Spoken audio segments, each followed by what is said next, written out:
Прийшли окупанти до нас в Україну, форма новенька, воєнні машини та трохи поплавився їх інвентар. Байрактар, Байрактар. Російські танкісти сховались в кущі, щоб лаптем посьорбати довбані щі, та трохи у чах перегрівся навар. Байрактар, Байрактар. Приперли зі сходу до нас барани для восстановлення великої страни. Найкращий пастух баранячих отар. Байрактар, Байрактар. Їх доводи всяке озброєння різне, потужні ракети, машини залізні, у нас на всі доводи є коментар. Байрактар,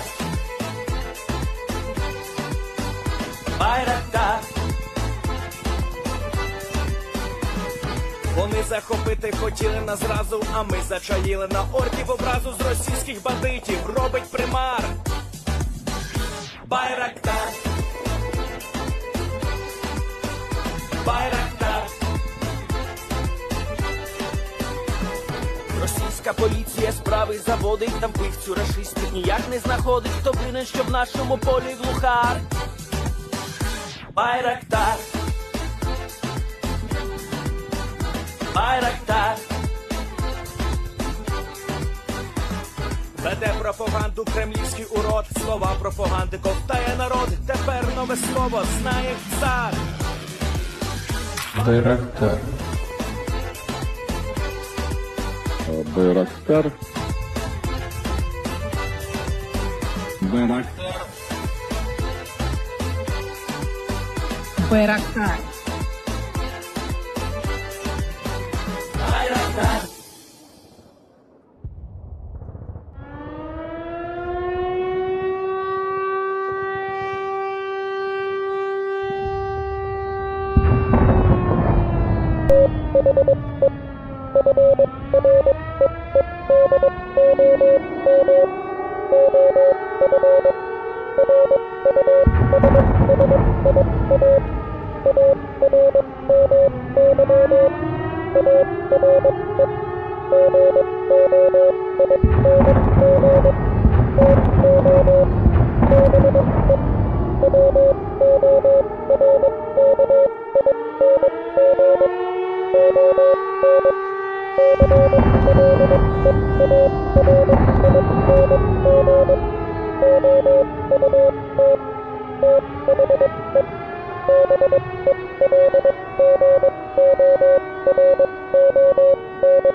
Yes.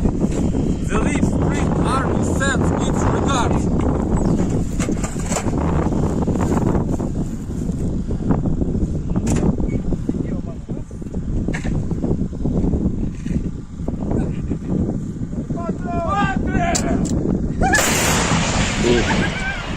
Русский военный корабль. Предлагаю сложить оружие и сдаться.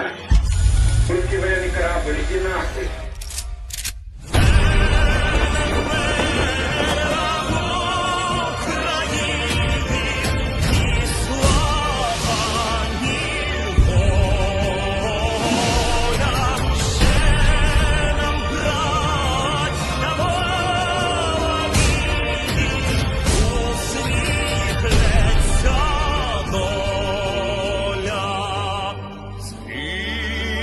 Наші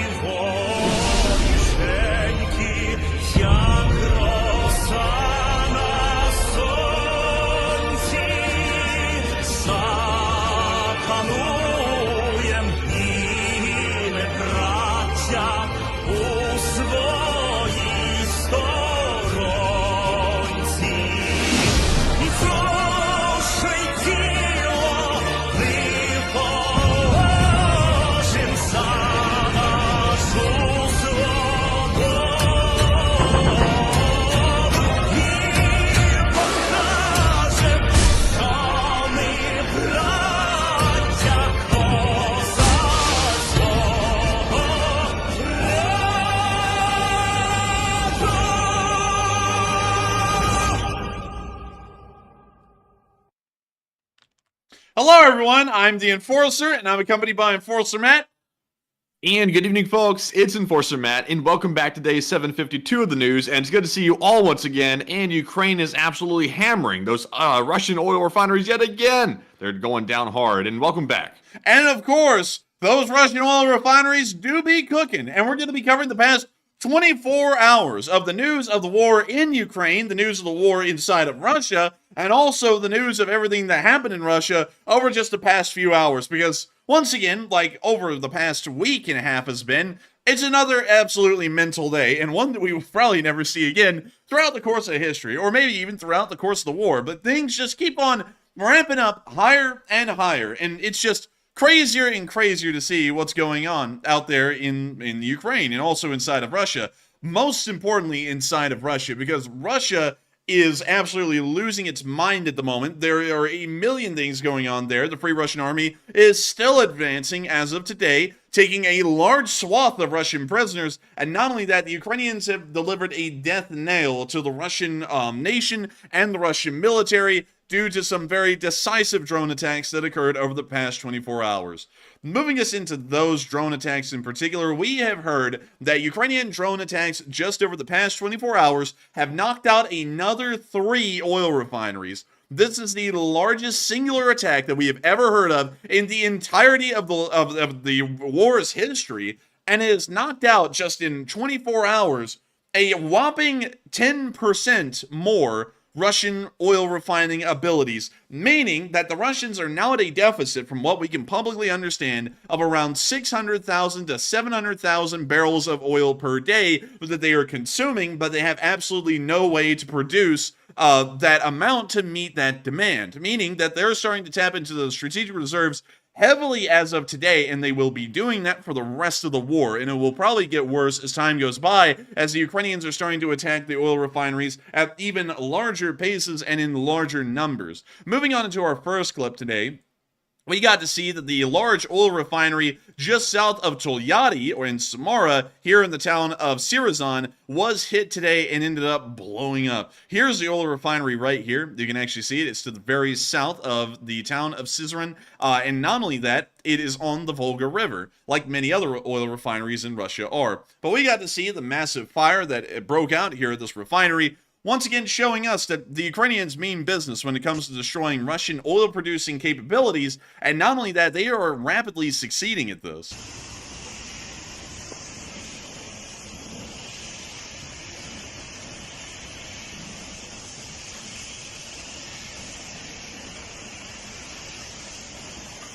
Looks like it's a bad day for Russian oil. It's a bad day for Russia, but a great day for the LSA. And one thing that is very interesting about this attack, all the way out at Syzran, is the absolute range that a Ukrainian drone had to fly to be able to hit Syzran. Going off of the closest location that a drone could be flown out of Ukraine, which is near the border at Veluki, that means that drone flew a whopping 512 miles, making it one of the longest range successful attacks ever seen in the war's history. And not only that, once again crippling the Russians' ability to actually produce their own oil. There's been a bit of a misnomer online about how badly the Russians are going to be affected as far as this oil war goes, and I'm actually going to show y'all the additional footage that we got from the other 3 oil refineries while I tell y'all about this misconception that we're hearing about online. That's a duplicate clip from Syzran, but this one right here ought to be more oil refinery footage from a myriad of places. Here's the first clip. And we can see the burning inferno right there.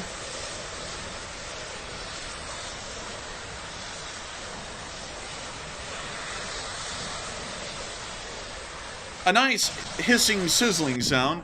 And then the second clip, where you see what appears to be a oil worker watching the massive inferno in the middle of the snowy haze.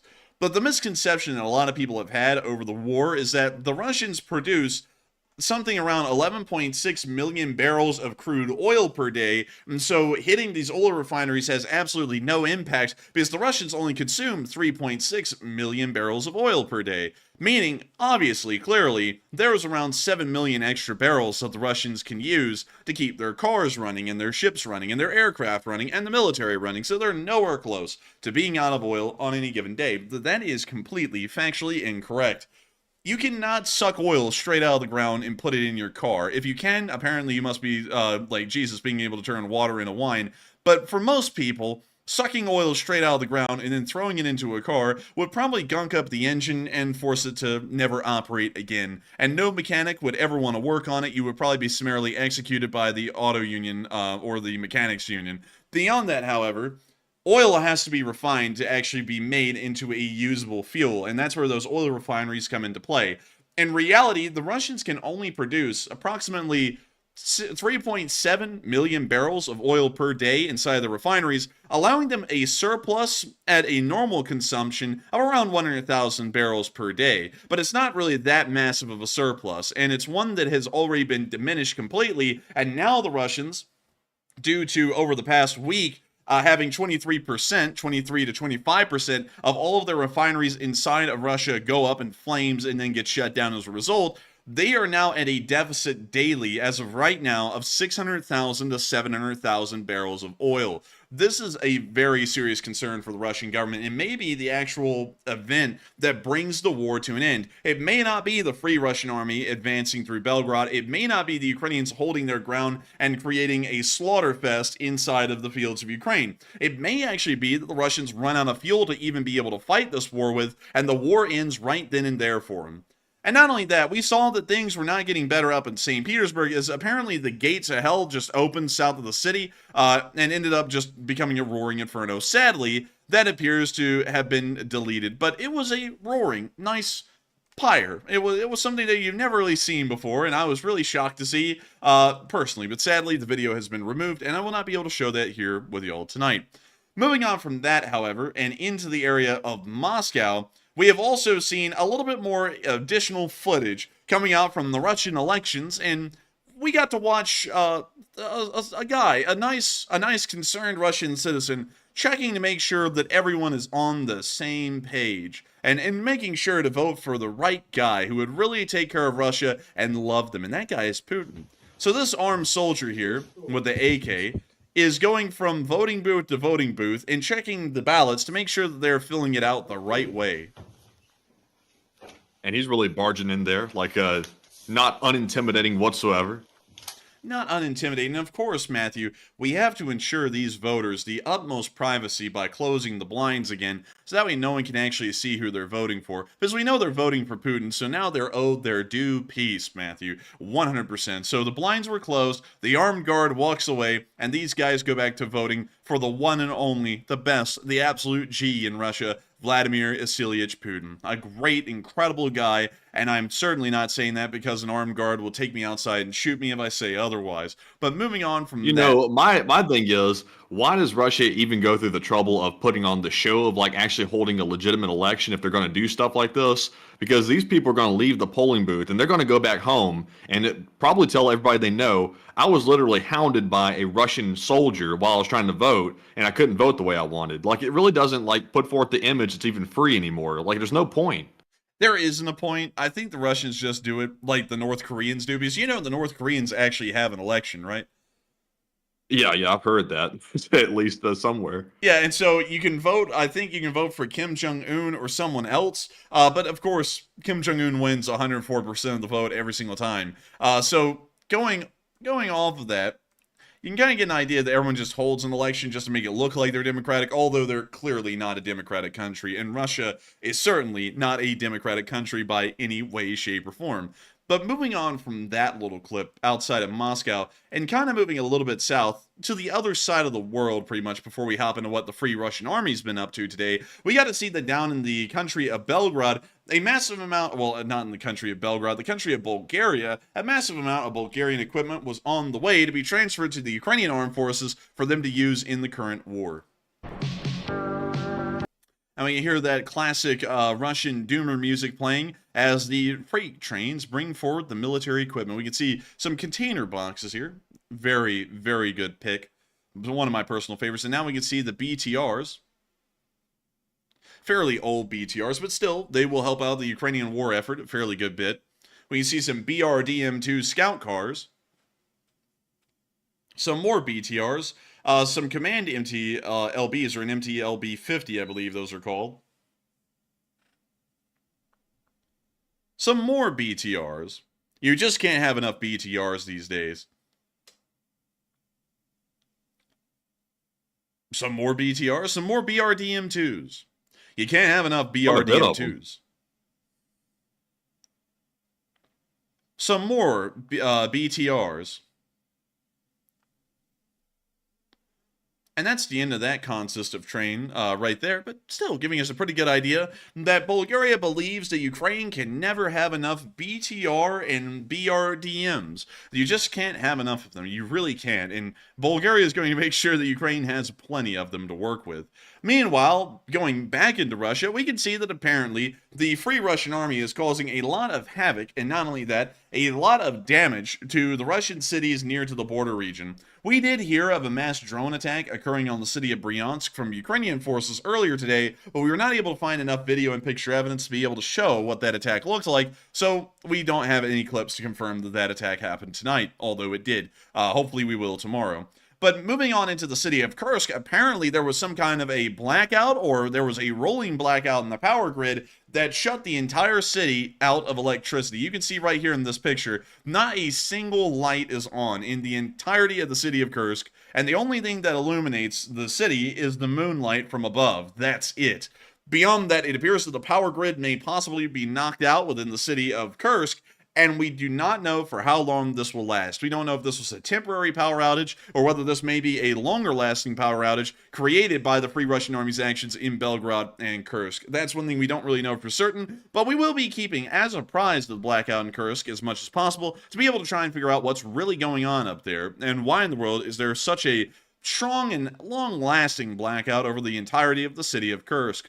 Meanwhile, down in Tetkino, things were not going good for the Russians. From what we can assume, overnight, a small, limited number of Russian army regular forces have been moved into the area.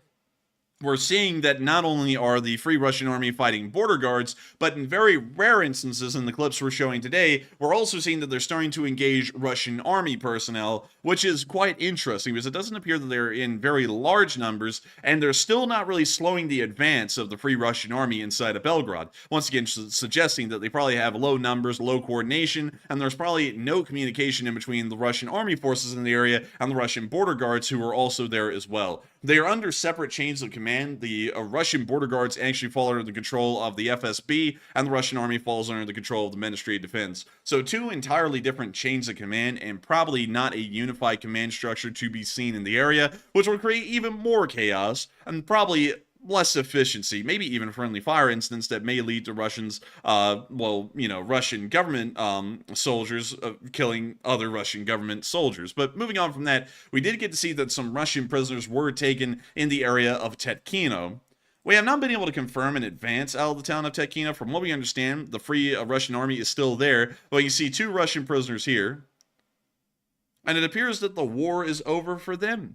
But moving on out of Tetkino, because that's the only clip that we got today, but it is confirming that apparently they are having success on the battlefield in this area, but we're not confirming any kind of frontline advances, and we're also not confirming any real sort of actual damage that's being caused to Kursk beyond the small area being held at Tetkino.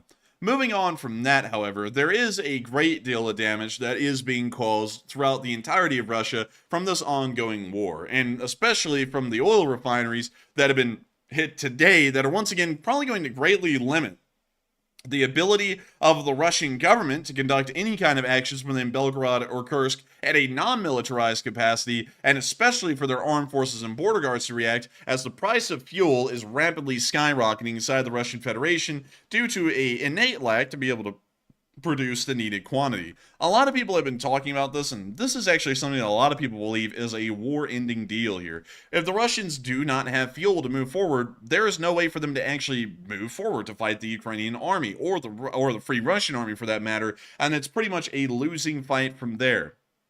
But Matthew, many people have been talking about this, and I know that you have some very interesting ideas on this oil refinery being knocked out, because you actually have done a lot of research on this sort of stuff. So what do you think about it? All right, so we asked the audience, we said, after Ukraine has attacked 3 more major Russian oil refineries, will Ukraine cripple Russia through this newfound weakness? And 53% said yes, Russia will be crippled soon, while 25% said no, Russia will struggle through it and make it, and 12% said it seems just a little bit concerning.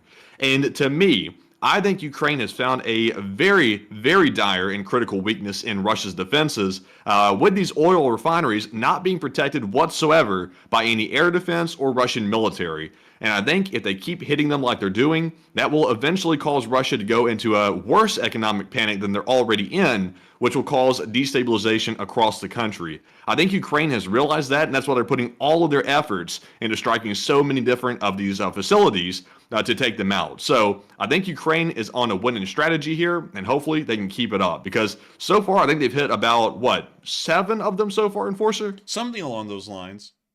Yeah, they've hit a bunch, and there's still many more to go, but they've hit the biggest ones so far with these drone attacks and knocked them offline. So they're not going to be getting that oil capacity back very soon, and that's going to be very damaging to Putin's regime. But Enforcer, what say you? I would have to say that it is probably going to be crippling to the Russian government and the Russian military, because the amount of oil, once again, that can be produced per day is 3.7 million barrels of usable oil, usable fuels. With those being knocked out, well, not all of it being knocked out, but around 700,000 barrels of that being knocked out per day, the Russians are at a deficit of nearly 600,000 barrels of oil that they're consuming, but they're not making to be able to use. That means that they're digging into their strategic oil reserves, which aren't really that big. Of course, in the overall volume, they'll look pretty big. Yes, they will. But in the actual sense of how long that will really last, they're not that big. The strategic oil reserve will probably last 4 to 6 months, and by then it'll be running absolutely bone dry, especially if the country is allowed to consume this oil as rapidly as they are right now. The Russians are either going to have to start rationing fuels to the civilians or the military, or to both, to try and stretch it out and make it last at least until the end of this year, most likely. So going off that, this is probably going to be a very crippling blow to the Russian military and the Russian Federation, and probably one that will lead to the end of the war quicker than really any other option that we're seeing right now. And moving on from that, while the oil refineries are quite crippling in their own right to the Russians, what's going on with the Free Russian Army in Belgorod is extremely crippling for the Russian armed forces. And not only that, for really the Russians as a whole, things are going poorly down here again today. The Russians have made a statement, and I want to make sure we of course address the statements before we get into this. The Russians are making the statement, and the Russian bots are making statements, that the Free Russian Army doesn't even exist anymore. It's been completely obliterated, and on top of that, there's been a massive rumor coming out today that the Russians conducted some kind of a strike inside of the Sumy area, I believe at the town of Lipova Dolnya, on a school, of all places, and they've claimed to have killed 100 NATO commanders, of course, what a miracle, and completely dismantled the actual brain, or the nucleus, of the Free Russian Army's coordination and movements, and therefore, the Free Russian Army literally just disappeared off the battlefield like they got Thanos snapped, and it's done and over, and nothing's happening inside of Belgrade. That is a complete lie. The Russian border guards and the small Russian army forces in the area have not been able to contain the Free Russian Army over the past 24 hours. They are closer to Belgorod now, from what we can tell, than they ever have been. And they may even be inside of the outskirts near Razumno at this very moment, from what we're able to tell. This is a very serious instance, a very serious situation. Once again, I have to say this because there are many people out there trying to downplay the seriousness of this. Belgorod is the biggest city near the border. It is 330,000 in population size. Not only that, it is a massive supply hub for Russian forces earlier in the war, and it still plays a role as a minor supply hub at this point in the war as well. To have Free Russian Army forces roll all the way up to the town, begin bombarding it, and not only that, look like they're going to start encircling it, is a serious ordeal. And also, to quickly put this out there, I wanted to do a more in-depth battle analysis on what the Free Russian Army was doing inside of the Belgorod Oblast. Sadly, that would probably be a rabbit hole that is way too complex for the streams themselves. Although we go into great detail, the amount of detail required is even higher than what I'm giving here. And so I actually made a battle analysis, force composition and grand strategy overview of the Free Russian Army on Patreon and put it over there. Also, so lesser people would see it and it would not be a massive operational security deal. But from what we can tell, based off of what we posted as the grand strategy overview last night, it appears that they are working around that kind of an idea. It doesn't look like they're going to be conducting any kind of a heavy urban battle inside of Belgorod. It looks like they're actually going to be attempting an encirclement of the town from the axes that were listed on that grand strategy overview. Moving on into the city of Belgorod, where we were able to get a large amount of proof that these attacks are happening on Belgorod, and it does look like they're still avoiding any kind of urban fighting. We were able to see a pretty interesting instance here where an explosion happened in the street of Belgorod. Apparently some kind of a delivery van and a bus crashed on the side of the street a little ways away from the explosion, and this guy was almost caught inside the explosion that happened. So here's the clip. And also, this is not an old video from the city of Kharkiv. To make that quite clear, some people pointed that out earlier. It's not, and I'll show y'all why in the clip. So here it is.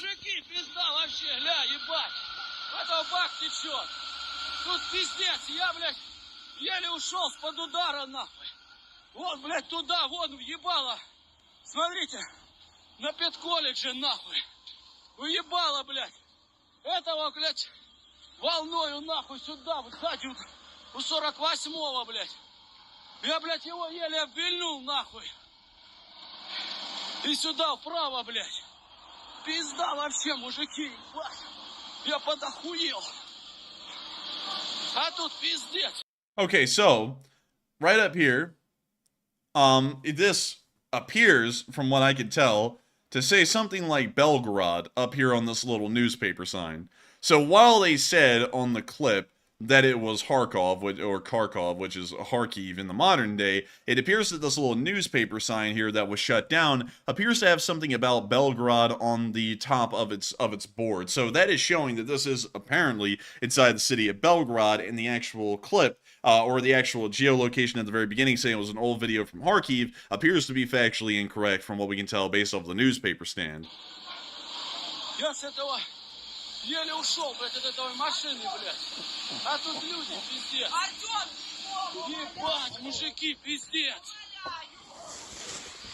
This guy's going off, man. He is pissed. Блядь. He's pretty angry. But that's the end of that clip, once again showing another explosion inside of downtown Belgorod. And moving on from that, we also got to hear of more explosions happening very close to the outskirts of Belgorod. Here are the sounds of the artillery right on the outskirts.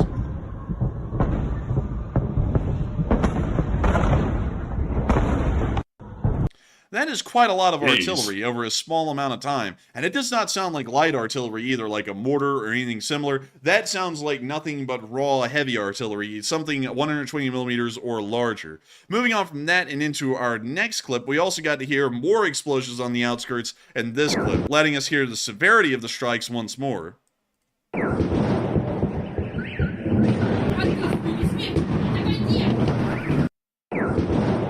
And this, once again, is showing there is a lot going on out here. We don't have all the clips exactly geolocated inside of Belgorod. We would actually believe that this clip is somewhere more so over here on this side of the city, but it is a very clear picture. Once again, the city is under a heavy artillery barrage at the moment, and Free Russian Army forces are not that far away, from what we can tell, at least at the moment. But before we move on into that, I do have to say that there has been a lot of interesting things that have been happening down in the Belgorod front. Well, not the Belgorod front, but down in the Shebekino front leading up to the eastern approaches of Belgorod. First off, we got to see that more Russian forces were captured today by the Russian Volunteer Corps. We can see that they also captured their KAMAZ Typhoon right here, and the Russians just stepped outside and surrendered the vehicle intact and in running order, and not only that, themselves to the Russian Volunteer Corps, or from what we can tell here, the Free Russia Legion, or the Free Russian Army as a whole. This is big news, and once again showing that Russian forces are apparently quite demoralized, and not only that, once again confirming that now there are Russian army forces that are in the area. There is no KAMAZ Typhoon that is within the registry of the Russian Border Guard Service from what I could find online, but we can find that KAMAZ Typhoons are in the service of the Russian army when we look around over the internet. So going off that, this is a Russian army force that ended up surrendering, and once again showing that they are so demoralized that they're not even really raising arms against the Free Russian Army, and instead are largely just peacefully surrendering to them and really giving up the fight. On top of that, something else shocking happened today. I don't even really know where to go with this. We covered this in the video a little bit earlier today. But the Free Russian Army wants Putin to begin talks about possibly giving them concessions, some kind of appeasement to the Free Russian Army, or maybe even a surrender. They said in their message that they urged the dictator Putin to stop this circus, quote unquote, and communicate with them through any available means. We also got to see that official statement being made right here by the leader of the Russian Volunteer Corps, a contingent force of the Free Russian Army, joined by a member of the Siberia Battalion and also a member of the Freedom of Russia Legion. Pretty much all of the major fighting forces seen in a singular clip with a singular spokesperson from the Russian Volunteer Corps. I'm going to play the audio really quickly. There's no translation. I didn't play the audio earlier, but here's a clip. Весь мир уже несколько дней наблюдает, как русский город Белгород, Белгородская и Курская области превратились в зону активных боевых действий. В то же время поставленная тобой администрация, несмотря на неоднократные наши призывы, препятствует эвакуации гражданского населения. В связи с этим, исключительно из-за твоих амбиций, продолжают страдать и гибнуть мирные люди. Мы призываем тебя прекратить этот цирк, подумать о судьбах ни в чем не повинных россиян и разрешить эвакуацию гражданских из зоны боевых действий. Твои выборы давно превратились в полный фарс. Прекрати загонять простых людей для участия в твоем спектакле на избирательные участки под бомбы и артиллерийские снаряды. Даже принудительное волеизъявление невозможно, когда звучат сигналы воздушной тревоги. Ты давно утратил свою легитимность, а в нынешних обстоятельствах исчезла даже видимость избирательного процесса. Всем очевидно, что России необходимы немедленные и коренные изменения. В России давно назрела необходимость глубокой трансформации отношений власти и народа, откровенного разговора о новых и справедливых отношениях. Если ты готов обсуждать будущее нашей страны без диктатуры и авторитаризма, мы со своей стороны готовы к такому разговору. Если у тебя сохранилось мужество и ответственность, выходи с нами на связь любым удобным для тебя способом. And that's the end I of gotta that say, scene. these guys have got some nice guns. Like that guy over there on the right, I don't know if that's a Scar or a Bren or what, but that is a nice gun. But on the other hand, I don't think these guys right here are going to have any luck with this. Like it's a good attempt to try to get Putin to come out and speak or talk and negotiate. But, you know, in my opinion, there's no way that Putin's going to come down and try to basically negotiate a peace here. He's going to try to hope that his menial forces can hold them off before they move any further. And then if it gets to extreme circumstances where they get outside of Moscow, then he might look at some drastic options. But I really doubt that he's coming down to negotiate. I would largely have to agree. And also, this is actually an H&K MG5 over here in the corner. One of the more modern Oh, that light is machine clean. I guns. love that color. Oh yeah, it's really nice. I actually like it. It's smooth. It's sleek. But I would have to agree with you. I don't think Putin is coming to negotiate, but at least it seems as though the Free Russian Army is attempting a diplomatic route before the path of war continues on. And at this moment, it actually is. But really quickly, before we move on into anything else, this is something that I have to put out there. Well, actually, we're going to move through the rest of the Shebekino front before I put it out there. But moving on into the area of Bezlidovka, there we go. We also got to see more prisoners being taken by the Russian Volunteer Corps, a part of the Free Russian Army. And we can actually see that there was a translation here. I'm not going to talk over it. I'm just going to allow the clip to play so that way y'all can see this and hear this as it went down. Представься, пожалуйста. Я старший лейтенант Колотов Алексей Леонидович. Число, месяц, год рождения. 15.06.96 год. Откуда родом? Со Свердловской области. Род войск, военная часть. Командир инженерно-технического взвода, инженерно-саперной роты, войсковая часть 547-08. При каких обстоятельствах ты попал в плен? При выполнении задачи по минированию наша машина была подвержена обстрелу. В данном случае и это был РДК, российский, Русский, русский добровольческий. корпус. Вот. Те, кто были вместе со мной, они все погибли. Я единственный остался в живых. И меня взяли в плен. Как с собой обращались в плену? Нормально. Не было ничего такого, что... гуманно. Хорошо. Я сейчас прочитаю часть официального заявления Министерства обороны. Послушай, пожалуйста. В целом, за прошедшие трое суток с 12 по 14 марта войсками группировки вооруженных сил РФ «Запад» совместно с пограничными органами ФСБ России все попытки украинских боевиков прорваться на территорию Белгородской и Курской области Российской Федерации пресечены. Атаки подразделений вооруженных сил Украины отражены. Общие потери вооруженных сил Украины составили более 1500 боевиков, из которых около 500 безвозвратные, уничтожено 18 танков и 23 бронированные машины. Как ты считаешь, это правда? Я считаю немного неточные данные, потому что когда я выполнял задачу, я не видел, что прям столько было убитых. Ты вообще видел убитых бойцов русского добровольческого корпуса? Нет, я не видел. А по идее их должно быть около 500. Как ты считаешь, населенный пункт Казинка под контролем Российской Федерации? В данный момент я сейчас не знаю, как она там, под контролем либо не под контролем. На момент взятия в плен? На момент взятия в плен, получается, она была не 100% взята под контроль.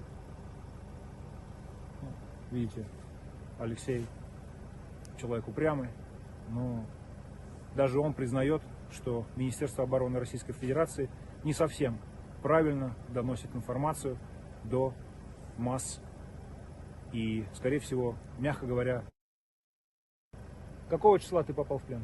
So really quickly, to try and summarize what just happened, this is a Russian soldier here that actually ended up surrendering to the Russian Volunteer Corps in particular, and the leader of the Russian Volunteer Corps, right here on the right side of the screen, asked him, so the Russians say that everyone in the Russian Volunteer Corps and the Free Russian Army got killed yesterday. Is that true? And this guy went, no, I don't think so. And then he also said, no, I didn't see any Russian Volunteer Corps or Free Russian Army forces dead at all. And then he also said, is Kazinka, which was the town right behind Gryvron, is it under Russian army control? And this guy said, I don't really know at this moment. Pretty much meaning to say, no, it's not under control at this moment of the Russian army. It's under the control of the Free Russian Army instead.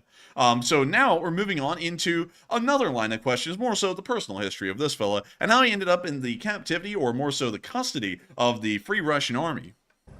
15.03.2024 года. Это получается сегодня. Это прям утром было. Прям раннее утро получается. Сегодня с утром. 14 на 15 там. Я тебя понял. Как ты считаешь, твои сослуживцы или другие солдаты Министерства обороны Российской Федерации могли попасть в плен за эти дни? Все возможно. Спасибо. Алексей. Так, руки поднимаем. 1, 2, 3, 4, 5, 6, 7, 8, 9, 10, 11. 11. И 12, 13, 14, 15, 16, 17. Good Lord. They're stacking those Руки guys up. поднимаем. 18, 19, 20, 21, 22, 23, 24, 25. Друзья, They took 25 prisoners. This is like half a company of men. Yeah, that's crazy, man. That's a ton of guys. That is a lot of them. That is a load. Like, that is two whole infantry squads given up. That's crazy. 16 марта 2024 года, примерно 4 часа утра. Пока я был без связи, был занят сортировкой пленных, которые бойцы русского добровольческого корпуса добыли в Белгородской области. По новостям и телеграм-каналам Z-пропагандистов прошла новость о том, что русский добровольческий корпус обезглавлен и уничтожен. Как видите, это неправда. Бойцы РДК продолжают выполнять свои боевые задачи на территории Курской и Белгородской областей. Oh, and Look a post. Oh, look at that. A lot of reactions here. Sadly, we don't know what it means.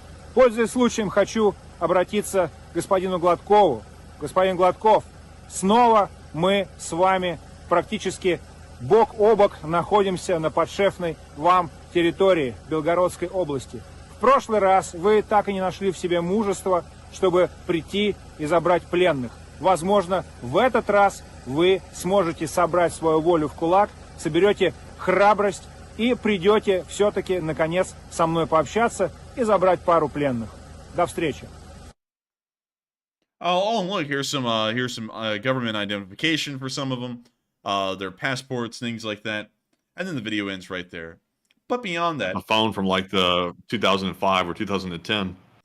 yeah, they got the damn Nokia flip phone over here, or as they call it, the brick. But beyond that, we are seeing that in this area of the front, the Russian Volunteer Corps, a part of the Free Russian Army, is continuing to advance at a pretty decent speed, and they are taking a large amount of prisoners as well, indicating the heavy amount of fighting they're getting into, because I'm assuming that when they run into these forces, probably a lot of them end up routing or end up being destroyed, and so the prisoners are the ones, the unfortunate ones that are left over, and it looks like a lot of them are still surrendering.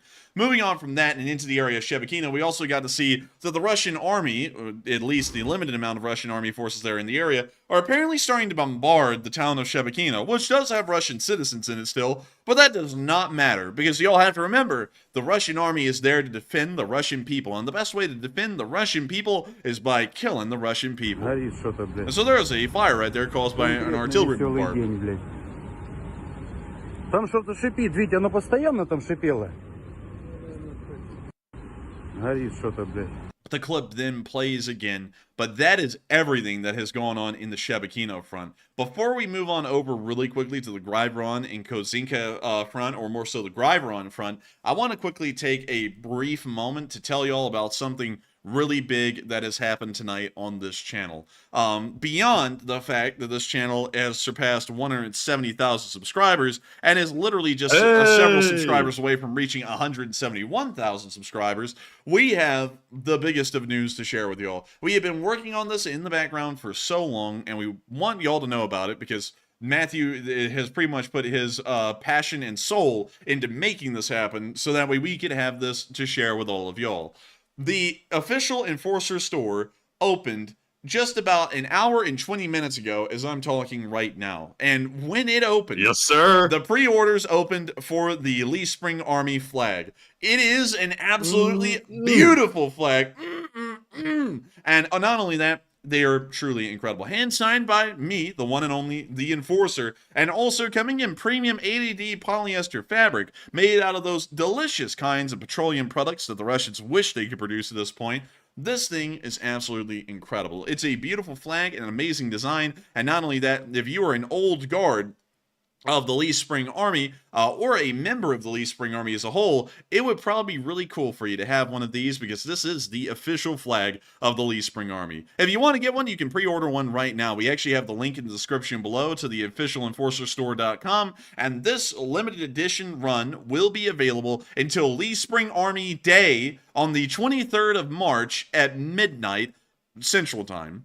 So I hope that everyone gets one who wants one. You can actually get two of them. All you have to do is go to the website, click pre-order. There's a limit of 2 per customer if you want 2, or you can just get one. And it is a amazing flag. We've already shipped out the first one to Pterosaur, and hopefully he gets it soon and we get to see it with him. But beyond that, it is absolutely incredible. It's absolutely amazing, and we are so happy to be able to tell all of y'all about this and share this with y'all. And I hope that y'all do enjoy it, and I hope that y'all all do get a flag if you want one. Indeed. And also, it's at officialenforcerstore.com. And like the Enforcer said, the link is in the description below. So go check it out because it is super cool. And go check that thing out. Go and grab it. Go and grab it, damn it. But anyways, moving on from that. Order today. I'm telling you what, man. Order it today. Order. But moving on from that, and down into the area of Gryvron and Kozinka, we have been able to hear about some pretty interesting stuff in this front line as well. We got to see, once again, the Russian army conducting some pretty heavy shelling on the town of Gryvron and ending up causing some houses to burn to the ground due to the damage. We see that right here.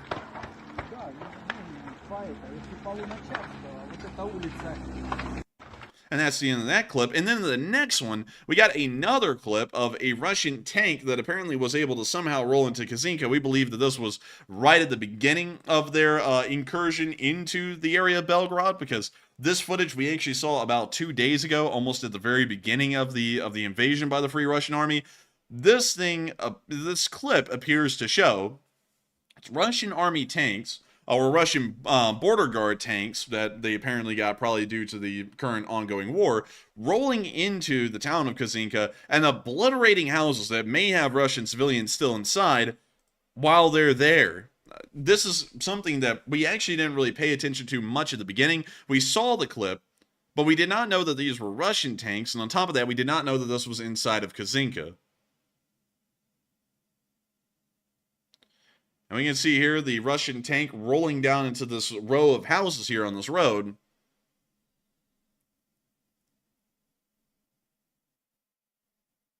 And when you see the tank now hitting and obliterating houses that Russian citizens may still be inside of when they're hitting it.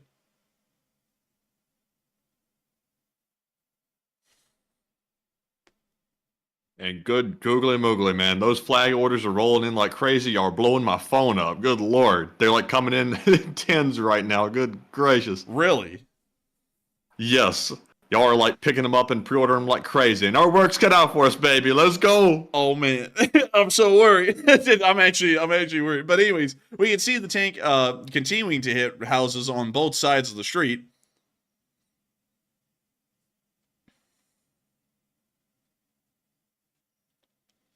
And this is absolutely terrible to think that the Russian citizens can't really count on the Russian government to even defend them. They end up attacking them pretty much if anything happens near the border region.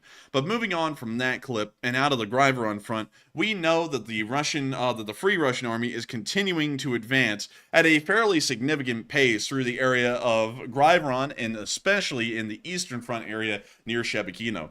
We are assuming that the Free Russian Army is probably going to attempt an encirclement of the city of Belgorod and force the Russian Army and Russian border guard forces that are in there to withdraw from the city. We have a feeling that they're probably not going to get involved in any kind of heavy urban fighting, because that could result in very high casualties, and not only that, it could buy the Russians time to bring in further reinforcements into the area. Therefore, a maneuver battle encircling the city will most likely be the quickest and most likely option for the Free Russian Army to attempt to achieve its goals of liberating the major city of Belgorod and possibly getting a massive new pool of recruits that will join their forces or join their ranks to fight against the Russian Federation. Of course, we'll have to wait and see if all of that comes to play and really does form into reality, but at the moment we know that their ambitions are high, their intentions are quite clear, and also they are very brazen to demand that Putin talks to them already so early on. In fact, I believe that it's so brazen that maybe Putin will actually consider this to be a grave insult and a serious threat to his power, and may send in reinforcements into the area in large number to try and put down this invasion that has been conducted by the Free Russian Army. There's been many different people who've had many different ideas about this, and there's a lot of variables to put into play when talking about what the Free Russian Army is doing and how the Russian government will respond. The Russian government may not have the ability to respond at all and may be stuck pretty much inside of Ukraine without any way to actually send real combat forces into the area of Belgorod to try and stop the Free Russian Army. There is a possibility that they could try and send in the police or the Rosguardia to deal with the Free Russian Army, but they'll most likely be lightly equipped and not necessarily able to deal with the strength that the Free Russian Army is throwing around at the moment. But there are many different ideas out there. And Matthew, what do you think about this? All right, so we asked you all, after the fighting in Belgorod has increased for the third day straight, will Russia be able to stop the advance? And 46% said yes, Russia will call in reinforcements and put an end to it. And 23% said no, Russia won't be able to stop them. And 19% said it depends on the severity of the attacks. And in my opinion, Russia does not have the reinforcements. Like we said the other night and also in our videos, they simply don't have the reinforcements to call in to stop these guys. So Belgorod, in my opinion, is going to be a loss for Russia. I think the Freedom of Russia Legion is going to take that town and city, and they're going to occupy it. Now, moving on beyond that point, I think they will get farther. But as I said yesterday, they will start to meet some resistance, a little bit more than they have. But I don't think that's going to completely stop them. I think they will eventually be overrun. And Russia is going to have a really, really tough time trying to stop these guys altogether. So to me, this could go anywhere. This is the beauty of it. Right now, Putin is in a panic because he doesn't know where it's going either, because these guys are very well equipped. But Enforcer, what say you? I would have to say that these guys are very well equipped. They're not leaving the area of Belgorod, and it appears that they're only continuing to advance from the information that we're getting, although exact locations aren't known. Going off of that, I believe that the Russians will probably not do much here in the near future to try and stop them, and they may actually be able to achieve their end goal of capturing Belgorod and taking the city, and therefore building up a massive new level of recruits to be able to try and, I guess you could say, build the Free Russian Army into a real army, not just a brigade-sized unit or smaller, but a real fighting army to be seen out there on the battlefield. That's what I believe they're going to be doing here in the near future, and hopefully that will be the case. But with that, I hope that does address that well, at least in my opinion. And also, we are going to be moving on back into Ukraine to actually start covering a bit of the news inside of Ukraine, because there's still quite a decent amount, a large amount of news that we still have not covered, not just inside of Russia, but inside of Ukraine. And also, I have to say this, the amount of people who are going ham in the chat tonight is crazy. There are so many people in there talking about how they've gotten a Lee Spring Army flag that it is honestly mind-blowing. And Matthew actually just gave me the number of how many people have ordered a Lee Spring Army flag, and I can promise y'all that at this point, my wrist is going to be getting fairly tired. But it's probably going to be completely worn out. We're going to get carpal tunnel syndrome over here. But it's incredible to see, and I see Caleb Bex was like, did you see my profile picture? And I did, and I love it. And I got to say, it is incredible to see so many people hyped up for the flag, so many people hyped up for the Free Russian Army, and so many people hyped up for Ukraine, because things are just going well. I mean, across the board, things are going very well, and just keep on getting better. Of course, I can't say this enough. I thank you all for being here again with us tonight. By the way, the news is not over at all. We still got a lot more to cover, but I just want to thank you all at this very moment for being here with us tonight, because it's an amazing night to share with all of y'all, with all of this news that is coming out and everything that's going on in Ukraine and outside of Ukraine that is just worth looking at, because it's going to be going down in the pages of history, what we're talking about tonight. And it is just a wonderful thing to know that y'all are all here. Moving on from that, however, and into the area of Ukraine, it's time for us to start talking about the location unknowns, and also everything else that's happened across the front lines in Ukraine. But before we get into those, I actually want to take a quick little moment to talk to the folks in the live chat, see what y'all are thinking, see what y'all are saying, and then move on into the location unknowns. So, Matthew, what do we got?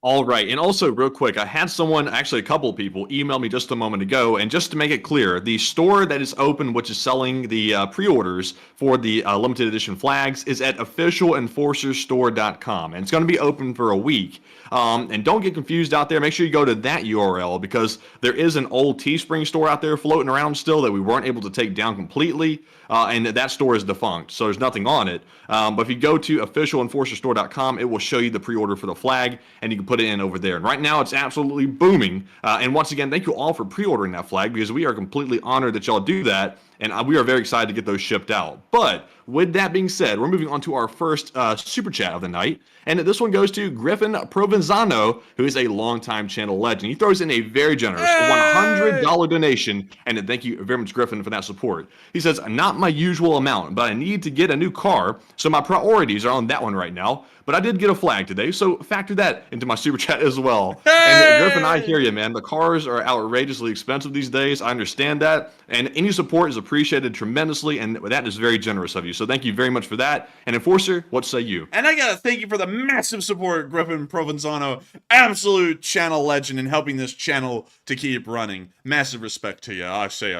But beyond that, it may not be your usual amount, but that is a massive amount, and we thank you greatly for that, Griffin. And also, cars are wildly expensive these days. It's almost impossible to buy a car unless if you sell a kidney, and I'm already down to one. So we can't really get rid of another one, or else I won't be here anymore. So beyond that, I completely understand. I wish you the best of luck of finding yourself one of those brand new, fine, great spanking cars. I mean, it's got to be a brand spanking new car. Trying to figure out how to say all this. And also, we will factor in that you got an LSA flag into the super chat. And I got to thank you so much for getting a flag and super chatting tonight, because we have a feeling, we had a feeling before the stream that we were probably going to get no super chats tonight because everyone was going to be getting a flag, which is honestly great to know that everyone would be wanting to get a flag, and so we get no super chats for that. But beyond that, Griffin, you are not making a mistake, because when we go to the official officialenforcerstore.com, the official URL of the Enforcer merchandise store,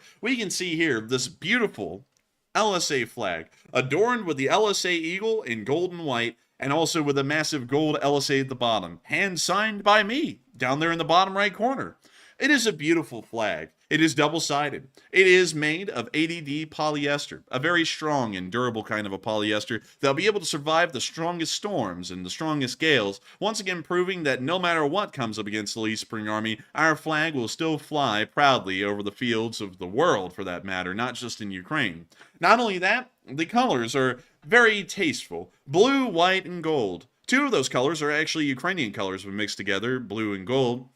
And the white is for the purity and innocence of the East Spring Army, because I go through and I filter out all the videos so that way we only see the freshest of videos from the war in Ukraine. I'm just kidding. But beyond that, it is a absolutely gorgeous flag, a beautiful one. And we're hoping that by the end of this limited edition run, we will see a East Spring Army flag flying in almost every single country in the world. That would be incredibly cool to see. I don't know if that's actually going to happen, but right now with the amount of orders that are flying in, it's absolutely ludicrous. I mean, it is truly insane. There are a load of people that have already pre-ordered this flag, and I cannot wait to see everyone take pictures with them, send them back to us, and let us see what y'all are doing with y'all's flags and where they are. I saw a hooky redneck say in the chat that he's going to put it on his boat and fly it around on the back. So I told him to send us a picture of that when he does it, because I'm serious. I want to see all these photos, because to see the flag in the wild like that would be super cool to see. So y'all be sure to send those to us on our email or some way on Twitter, because we want to see them. I mean, it's going to be absolutely amazing. It's going to be so cool. I mean, it's going to be the greatest thing ever, and I cannot wait for all of y'all to get these flags. And so with that, I hope that does address that well. I hope everyone who wants a flag gets a flag. If you don't want one, hey, that's fine. But if you want one, get one, and we're going to be happy to see it. And so with that, I hope that does address that the best I can, simply the best I can. And thank you once again, Griffin Provenzano, for getting a flag, and of course, making sure to support this channel and helping it to keep running. If it was not for folks like you, we wouldn't be able to make this channel possible, and it is just something that I greatly appreciate to know that you're one of the folks who enjoys this channel enough to not only support it by getting a flag, but also to support it by sending in a super chat. Of course, by the way, buying one of these flags not only helps to support the channel, but 10% of all profits that we make from these flags will end up being donated to United 24. So the more flags we sell, the more goes to United 24. And so with that, I hope that does address that the best I can. Not to mercilessly plug all night and all day, but with that, we are on to the next one. Thank you so much once again. All right, and also, because we do have some bots and haters out there, and we want to promote transparency, we will be posting that receipt when the donation is made to United 24 on behalf of that 10% of the merch profits. We will be posting that for everyone to see. So transparency galore, because that's our motto. But anyways, with that, we're moving on to our next super chat, which goes to BC Skyman, another channel legend, a massive legend, who throws in a $50 donation. He says, my wife's friend lives in Belgorod, and she said heavy fighting is taking place in the outskirts of town, and many Ukrainians do live there, and I hope they will stay safe. And congratulations, Enforcers, on 170,000 subscribers, and Slava Ukraine. And Slava Ukraine. And thank you so much for the massive support, BC Skyman, an absolute channel legend. And thank you for sharing with us some details from your wife's friends who do live in Belgorod. And I'm glad to hear that our information is largely true, because we actually have no real idea here on the channel beyond our extrapolations of where the Free Russian Army is. We've been assuming that they were around the area of Maslova Prasan, and today I did say, I believe earlier in the video, that the Free Russian Army has probably advanced into the area of Razumno, directly on the southeastern side of the city of Belgorod, and we believe that that is still true at the moment. because the amount of firefights that are going on near the outskirts of town from what we could hear, and not only that, the amount of MLRS fire that's being fired into the city of Belgorod is proving that they have to be very, very close and have taken a large amount of ground. So going off of that, it does sound like we finally have some confirmation from the ground that this is in fact true, and that there is Free Russian Army forces right on the outskirts of town. Hopefully, your wife's friends will be evacuating the city, because it's probably going to get fairly dangerous, even if the Free Russian Army actually circles around the town and attempts a siege, pretty much like I'm supposing. But there's always the chance that they could try and engage in heavy urban fighting, and that could end up causing a decent amount of civilian casualties as an inevitable result, especially if there is no evacuation attempt made, and it doesn't appear that there is any evacuation attempt that the Russians are trying to make from that town. Many Ukrainians do live in Belgorod because, interestingly enough, a lot like the Russians say that they have a historic claim to most of Ukraine, the Ukrainians actually have a historic claim to Belgorod and Kursk specifically. They actually used to be inside of Ukrainian territory, and not only that, Rostov-on-Don used to be inside of Ukrainian territory as well at one point in history. So technically, the Ukrainians actually have historical claims to Russian Federation land, but the world just simply doesn't work like that anymore. We've moved on beyond historic land claims, because if you were to fight a war over historic land claims, that means that the British would be the gods of war and they would never leave a conflict, because they literally owned most of the world, or at least were marching their soldiers over almost every part of the world at some point in history, meaning they have a historical claim to all of the land in the world except for Mongolia and also Thailand. But with that, I hope that does address that quite well, and thank you so much once again for the support, BC Skyman, and thank you for congratulating us on 170,000 subscribers. It is absolutely insane that we were able to reach that today. I never thought that we would pass 160,166 again, and now we are looking at 170,900 subscribers on this channel and watching it at a single moment. It just blows me away. It actually is very humbling to know that so many people are finding this channel these days and that they're greatly enjoying it. It makes what we do feel like it's so worthwhile, because so many people are trusting us to get the news out to y'all, and we consider that to be a very, very high honor bestowed on us by all of the new subscribers that have joined the channel, and also everyone who still is with the channel, like you, BC Skyman, who still count on us daily to put the news out.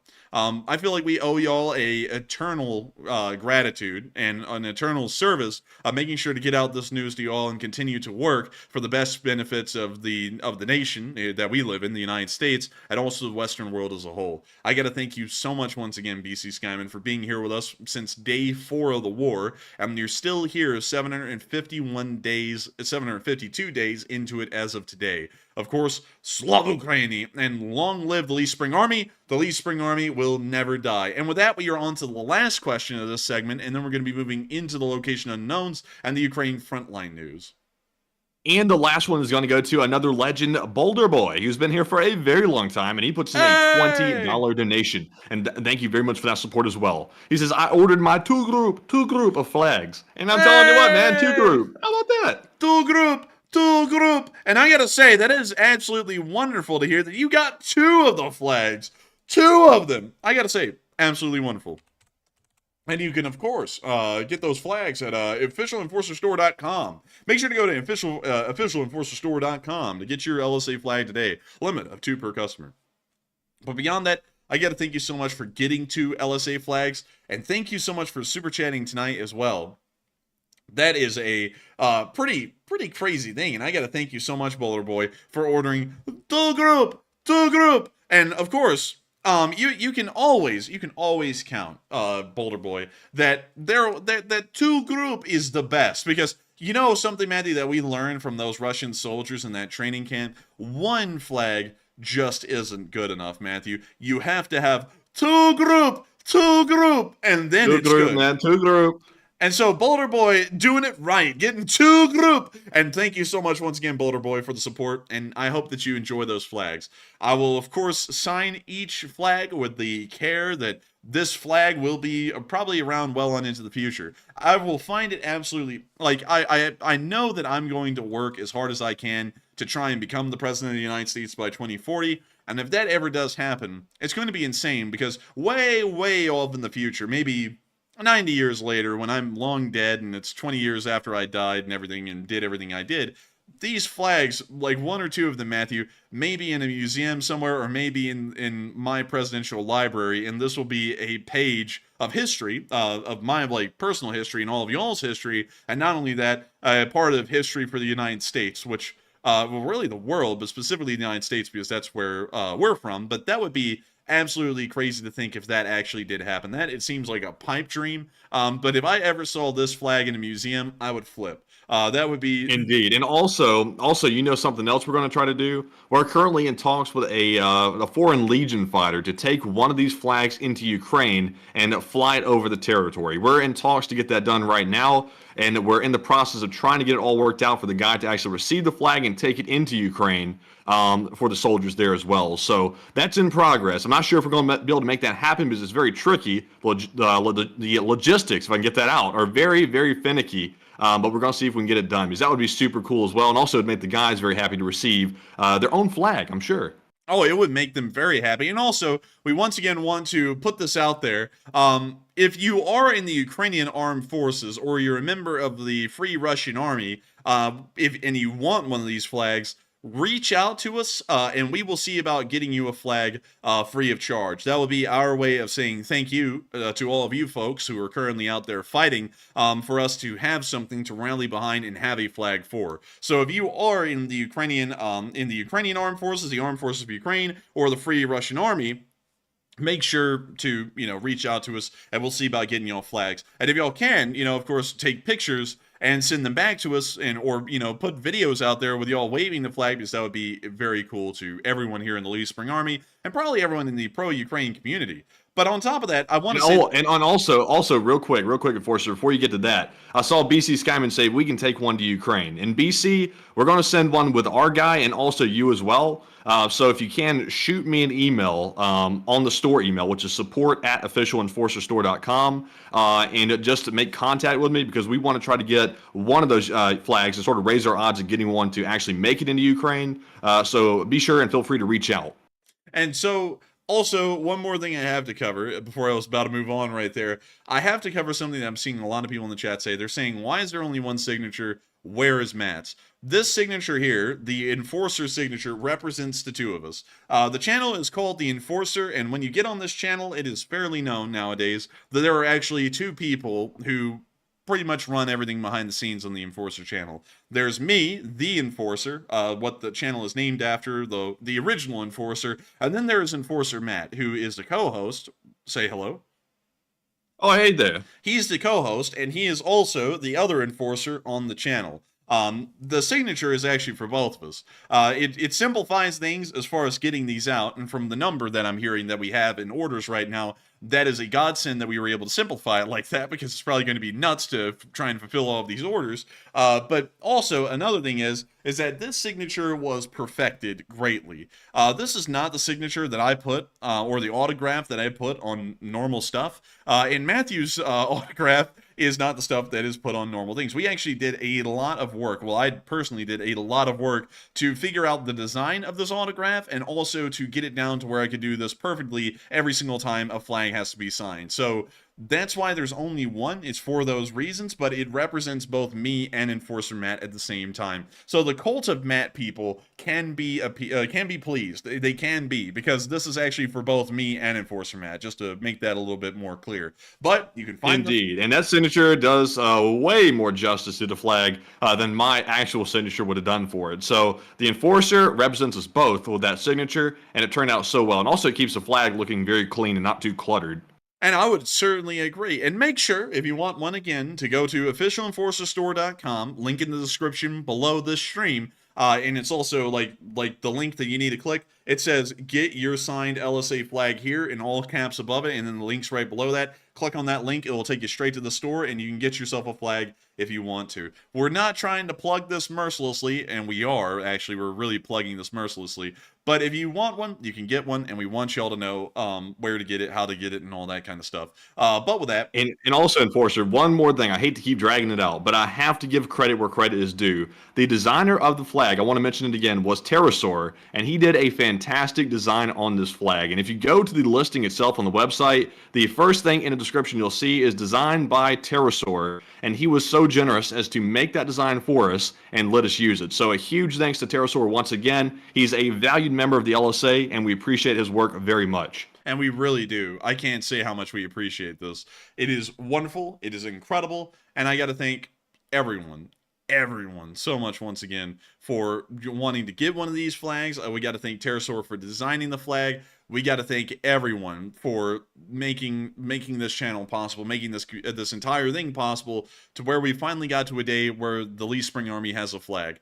Y'all wouldn't believe how long I've wanted this community to have a flag. I wanted us to be out there with our own symbols and our own stuff, a lot like many other communities had.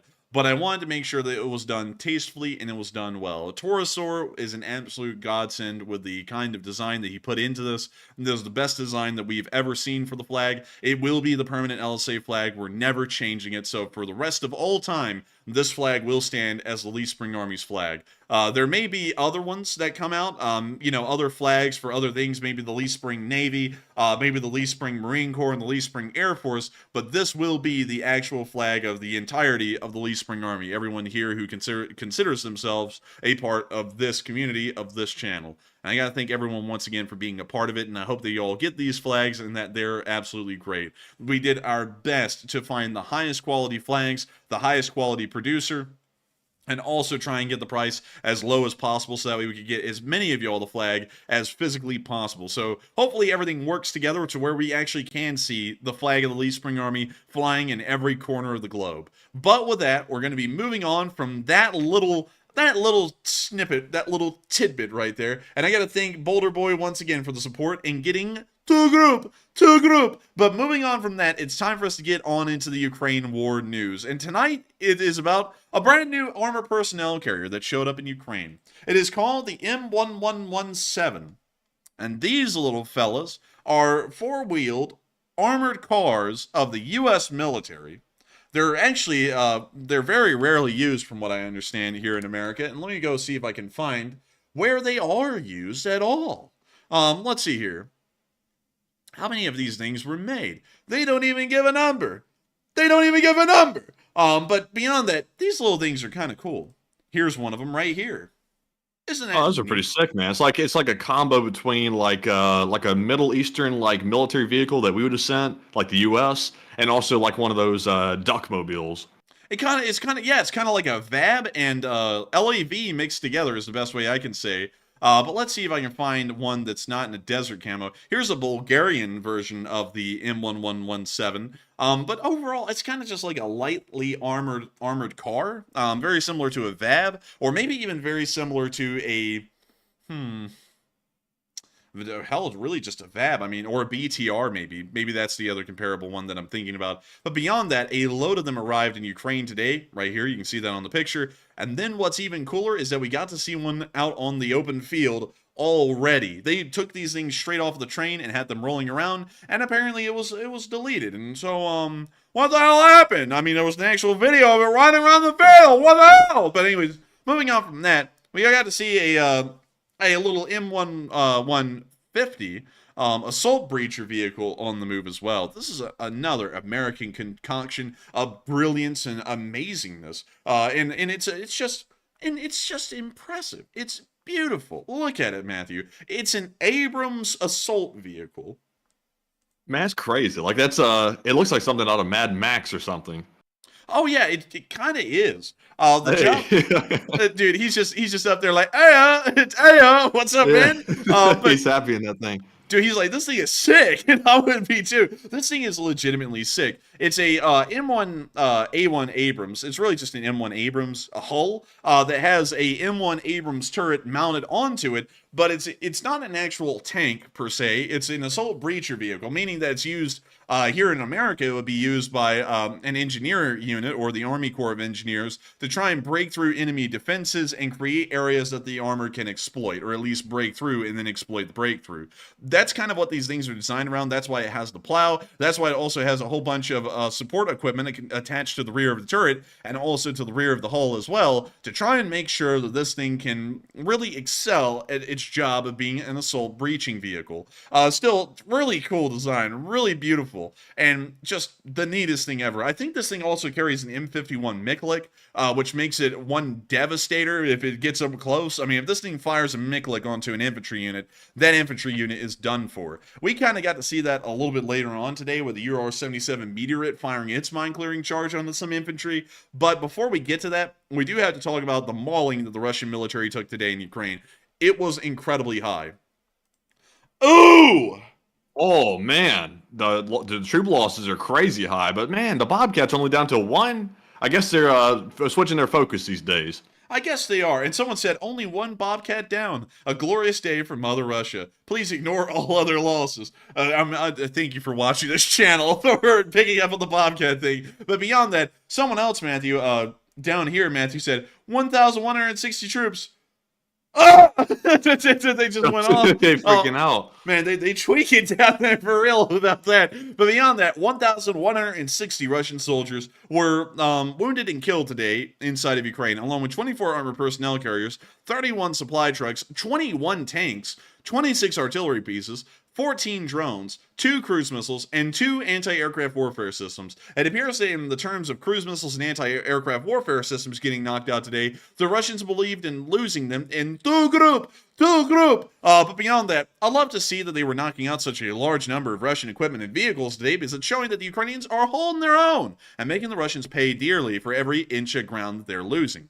Moving on from that, now the location unknowns, it's time for me to bring y'all down to Dubrova and show y'all what a mine-clearing charge looks like when it's laid down on top of the Russian infantry and detonated at point-blank range.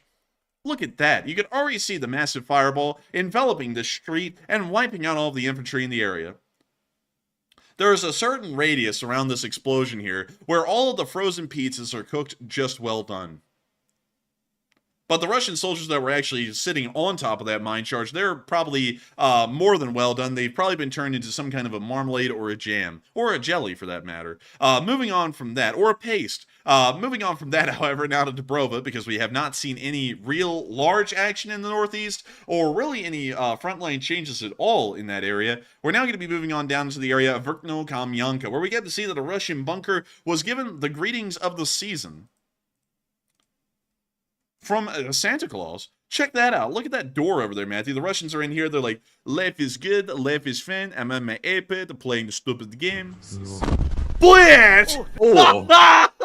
Dude, I don't blame him on that one, though. The whole door literally just blew out. Dude, when you're chilling in your room, Matthew, and I finally hear the exact order of how many people pre-ordered, I just kick in the door like that. Oh, my God. Jeez, man. Dude, wait a minute. Better yet, Matthew, when you actually incorrectly file your taxes and it's off by just about $1 and the IRS finds out.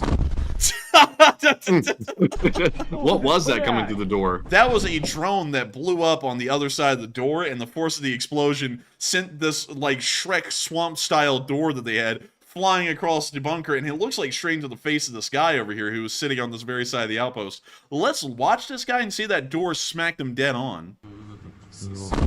Oh, it did! Oh my God! You got it right in the face, I think. In the face! Oh my God! Oh! Oh goodness! That is something else, dude. Imagine getting put to sleep by a door flying at like 100 miles an hour through your outpost. Oh! And an ugly door at that. Yeah, I mean, like, Shrek is really about to come out of that door, and they're about to start playing, what was it, All-Star or something? That's the end of that clip, but I gotta watch that one more time, because this is just hilarious. Oh my God. Anyways, that's the end of that clip. I just thought I'd show that to y'all. It was hilarious to me. But moving on from that, we did not get any frontline updates out of Bakhmut today, and also the frontline was fairly stagnant in Bakhmut as well. So things were as they have been in there. Moving on down from Bakhmut though and into Avdiivka, we did get one update today showing the 47th Brigade using one of their Bradleys to obliterate some Russians near Berdichi. Here's the clip. I have to mute the audio. We see the Bradley rolling up and getting ready to dish it out.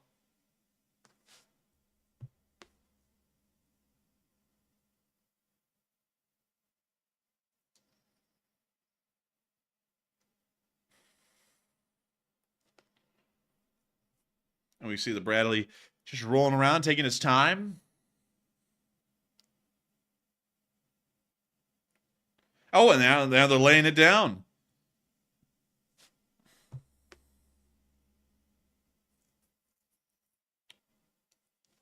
And I was just updated on the number of people who have ordered a Lee Spring Army flag. The number is insane. Truly And the insane. number is mental. And today's is the first day. They're going to be open for a week.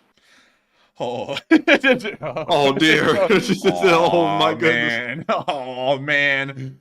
Hot diggity dog. Good googly moogly. That thing is juicy. Good googly moogly. Man, break out the tape and the Sharpies, man, because we got to get busy. Man, I'll tell you, that's something I don't know if I'm happy to hear that number or if I'm terrified to hear that number. Because that's scary to me. That's scary to me. I'm going to have the enforcer in there like he's in a sweatshop. Oh my lord. It really is going to be a sweatshop in here over the next few days, maybe weeks. Oh man. Oh man, hot diggity dog. But that's the end of that clip. We actually played that twice because we got so caught up in freaking out and tweaking. But moving on from that, we also got to see the 58th Brigade targeting and hitting Russian forces with their drone.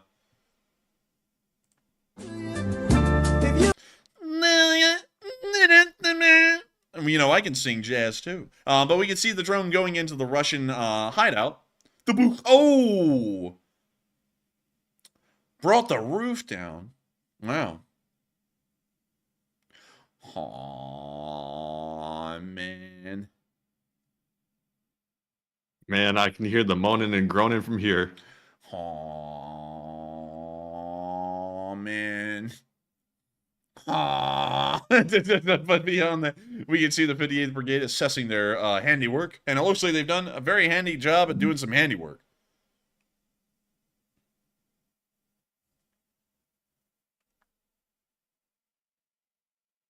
And that's the end of that clip. But impressive to see the work of the 58th Brigade as they continue to eliminate Russian forces in the area. We're now going to be moving on from that part of the front line and closer to Novomykhailivka, where we got to see drone-on-drone warfare. We saw the Russians attempting to resupply their forces in the area with drones, and the Ukrainians trying to attack and destroy the drones with their own drones. Here's the clip. This is actually two parts. Part 1 shows the Russian drone right here. На самые опасные горячие участки применяются. And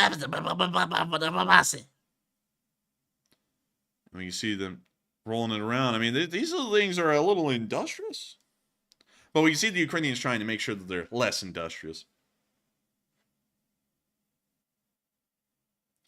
And the Ukrainian drone is coming in on the Russian drone and hitting it dead on. Good googly moogly, that thing is juicy. But moving on from that and into our second clip, there was a part 2 to the drone-on-drone warfare happening in this region of the front.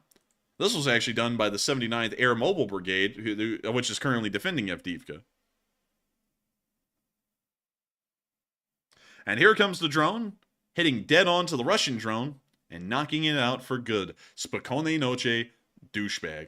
But that's the end of that clip, and we're now going to be moving on out of the area of Novomykhailivka as the Ukrainian forces have successfully held the town, and nothing has changed in that area of the front line. However, in Malinivka, we have seen the Russian forces getting just hit all over, but apparently that's a little spicy. Oh man, I'm telling you. So we're going to be moving on from that area and down into the direction of Vysoke, where we got to see a HIMARS hitting a Russian anti-aircraft system that was set up near the town. Okay, we're going to be muting that. But we can see here the HIMARS hitting the AA system.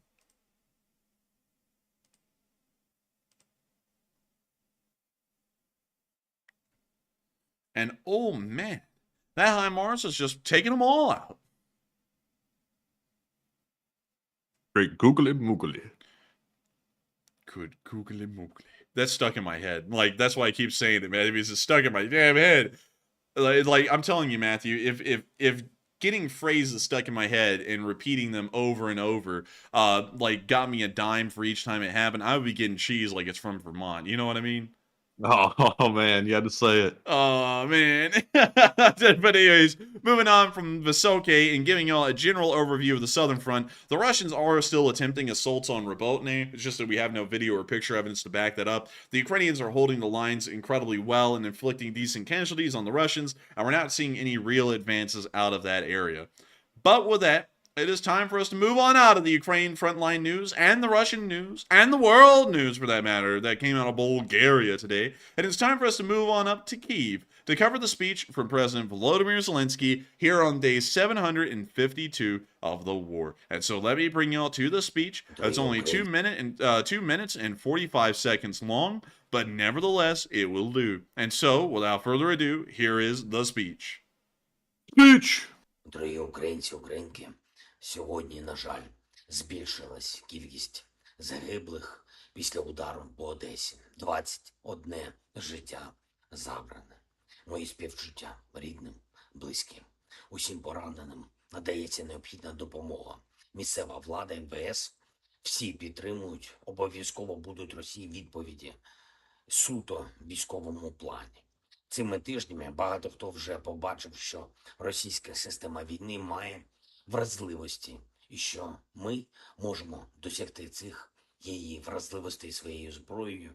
Я дякую Збройним силам України, СБУ, Головному управлінню розвідки за нову українську далекобійність. Звичайно, дякую нашому оборонно-промисловому комплексу, всім, хто працює заради української сили, бо це дійсно українська далекобійність. Те, що можуть наші власні дрони. Україна тепер завжди матиме свою власну ударну силу в небі. Окремо я хочу відзначити за цей тиждень наших воїнів, які б'ються на передовій, на землі. Кожен солдат, кожен командир, особливо на тих напрямках, де найбільш інтенсивні бої. Покровський, Курахівський, Донецька область, Куп'янський напрямок, Південь. Дякую всім нашим бригадам, усім бойовим підрозділам, які знищують окупанта, забезпечують для нас більшу стабільність на фронті. Сьогодні поговорили із головкомом Сирським, оперативну ситуацію проговорили детально, наявні наші можливості, наявні загрози. Відчувається, що Збройні сили України стають міцніше. Ще одне, ми завжди маємо відзначати кожен український успіх усіх наших людей, які додають гордості за Україну, українців. Цього тижня з Туреччини повернулася наша збірна з Дефлімпійських ігор. Вперше за час незалежності наша національна дефлімпійська команда здобула найбільше золотих медалей у командному заліку.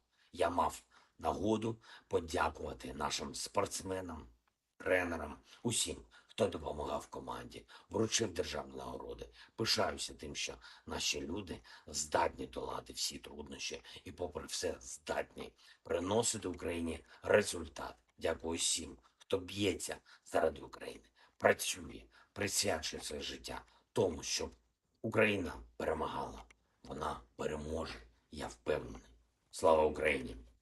And Ram Slava. And with that, that is the end of the speech from President Volodymyr Zelenskyy. And that brings us on into the next segment of the stream, where we get to talk to all of y'all. It came around a little early tonight, but it couldn't come around any sooner to me. It couldn't. We get to talk to all of y'all about whatever y'all really want to talk about. And I gotta say, before we even start getting to conversate with all of y'all about all the incredible topics that we usually get to talk about during this segment, I've got to thank all of y'all for watching tonight. At the peak tonight, there were 7.3 thousand of y'all that were here, and so far, 40,000 people have watched the stream already. We are entirely honored that all of y'all find this stream to be a worthwhile source of news and also enjoy the way we deliver the news on this channel. It means a lot to us And I got to thank everyone also for subscribing as well. Today is the first day in many a month, as a matter of fact, that this channel has ended up getting more than 1,000 subscribers in a single day. At this very moment, this channel has actually ended up getting 1,100 subscribers over the past day alone, from the start of the day to right now. And I am more than honored to have so many people joining on to the Lee Spring Army and joining us as we continue to cover the news of the war in Ukraine and probably do many other crazy things here in the future, not just inside of Ukraine and inside of Russia, but outside of Ukraine and in other areas of the world. And so with that, if you love to be a part of the Lee Spring Army, put an LSA in the chat, baby. And also, we gotta move on into some of them questions, because we asked y'all some really spicy questions, and it looks like some of y'all are all of y'all pretty much are on the same page as far as the answer goes. And so, Matthew, tell us about it. All right, so we did ask y'all one question left on the poll, and it says, is it wise for Ukraine to support the freedom of Russia, invasion of Russia, or will Putin lash out? And 84% said yes, it's a necessary move and a wise move, and 8% said unsure, and 4% said it really depends on the severity, and 3% said no, it risks a severe Russian response. And I don't think any of us can deny it does risk a severe Russian response, because if those guys get further into Russia and they're able to get closer to Moscow, then Putin's hand is basically going to be forced. He can either go down without a fight or with a fight. And I have a feeling he might go down with a fight. So that might lead him to some very drastic actions. But at the same time, I think it is a necessary and wise move, because to destabilize Russia while they're trying to fight a war in a foreign country which is not theirs would be game-changing for Ukraine, and that could sway the war in their favor permanently. It also could cause the collapse of Russia if it gets much farther down the road than it is now. So I'm with the 85%. But Enforcer, what say you? I would have to say that I think it's a very wise move by the Ukrainians to support the Free Russian Army in their actions inside of Russia, because not only is it a destabilizing force, it is also a distractionary force from what's actually going on inside of Ukraine, and focusing a lot of Russian efforts inwards towards their own country instead of outwards towards Ukraine. I think it's a wise and necessary move, and I think it's one that the Ukrainians will certainly start to reap the benefits off of here within just the next few weeks. And so with that, I hope that does address that well, at least in my opinion. And with that, Matthew, we have so many questions, so many super chats, and so many live chats that have been sent in over such a short period of time. The chat's going legitimately bonkers. There are 142 chats coming in a minute, which means that there's more than 2 chats a second right now. We love to see it that way, actually. I know it's very hard to read, and I'm so sorry to everyone who is having a hard time to read, but we really do love seeing the live chat like that, because it lets us know that a lot of people are engaged, a lot of people are happy and excited, and not only that, a lot of people have got a lot of things to talk about. But with that, what do we got, Matthew? All right, so moving back into our super chat segment, up first we have a very generous $100 donation from Bob Y, who's been on the channel for a very long time, and thank you very much, Bob, for that very generous support as well. He says there are over 6,000 in the live stream, and everybody donate $5. That's in Bob's words, by the way. He says I got 2 LSA flags and donate $100, and $5 isn't a lot to help these guys out. He said they do a great service, and keep up the great work, guys. And thank you very much, Bob, for the kind words and also that support. And thank you so much, Bob, for the kind words. That is incredibly kind of you. And I gotta say that it is starting to become a reoccurring trend, Matthew, where folks like Bob White or Tom Exman throw in a super chat and they'll be like, everyone, give them support. And I want to say this. I want to say this. I thank you so much, Bob White, for your kindness. That is so kind of you to want us to get loads of support from all the folks here watching the channel, and for everyone to help keep it running. But I never want anyone to feel like they're forced to help the channel to keep on running. This channel is entirely free on y'all's end if y'all want it to be. Y'all don't have to throw a single cent or a single second of time into supporting this channel if you don't want to. You can just sit down and relax at the end of every single day and just enjoy this channel, and we get enough we get enough out of that to be totally fine. If people don't want to support the channel, we're just happy to have so many people here. And I always want to make that clear. Supporting the channel is something that you do if you just really love the channel and you want to help us to keep it running and help to make our lives in the background a lot easier, because this is our job and our business is covering this kind of news. You can support it then, but you don't have to, and I never want anyone to feel like they're compelled or they have to support a certain amount. But I will say this, Bob Boy. While that's the case about support to this channel, your support is absolutely incredible, and we thank you greatly for it. Your support helps to make this channel possible, and it's incredible to see so many people enjoy the channel like you do, Bob White, and want to support it, especially you, Bob White, tonight. You've been here forever, truly forever. As long as BC Skyman has been here, you've been here. And I got to thank you so much once again for supporting this channel and helping it to keep on running. Thank you so much for finding that we do a great service. I hope we do, because I don't see anyone covering the news of what's going on in Belgorod much. There's very few people out there who give it a lot of airtime. A lot of people are treating it like it's a minor ordeal, but it's actually quite a large one. And I feel like we're hopefully giving it the proper kind of lip service here on this channel as compared to what it does get on other channels, especially for the efforts and the bravery of these Russian citizens who have risen up against the Russian government and are now fighting against them. That is something incredible and greatly commendable. And I got to thank you so much for the support in helping us to keep this thing running. And not only that, appreciating this enough, Bob White, that you would throw in a kind word as well on top of your support. Thank you so much for wanting us to keep up the good work. We certainly will, no doubt about it. And just thank you. Thank you once again for being someone who was here before the Lee Spring Army even existed. Today starts the day. I forgot to even say this tonight. Today starts the day of the week of the Lee Spring Army that will lead up to Lee Spring Army Day on the 23rd of March. And I got to say, thank you for being here with us 2 years later, and we're working up on counting down the days to the day that the Lee Spring Army finally came into being 2 years ago. And so with that, thank you so much once again. I hope that does address that well. And we are on to the next one. All right, and our next super chat is going to go to Tom S., who puts in a very generous $50 donation himself. And thank you very much, Tom, for that support. He says, you boys be working hard.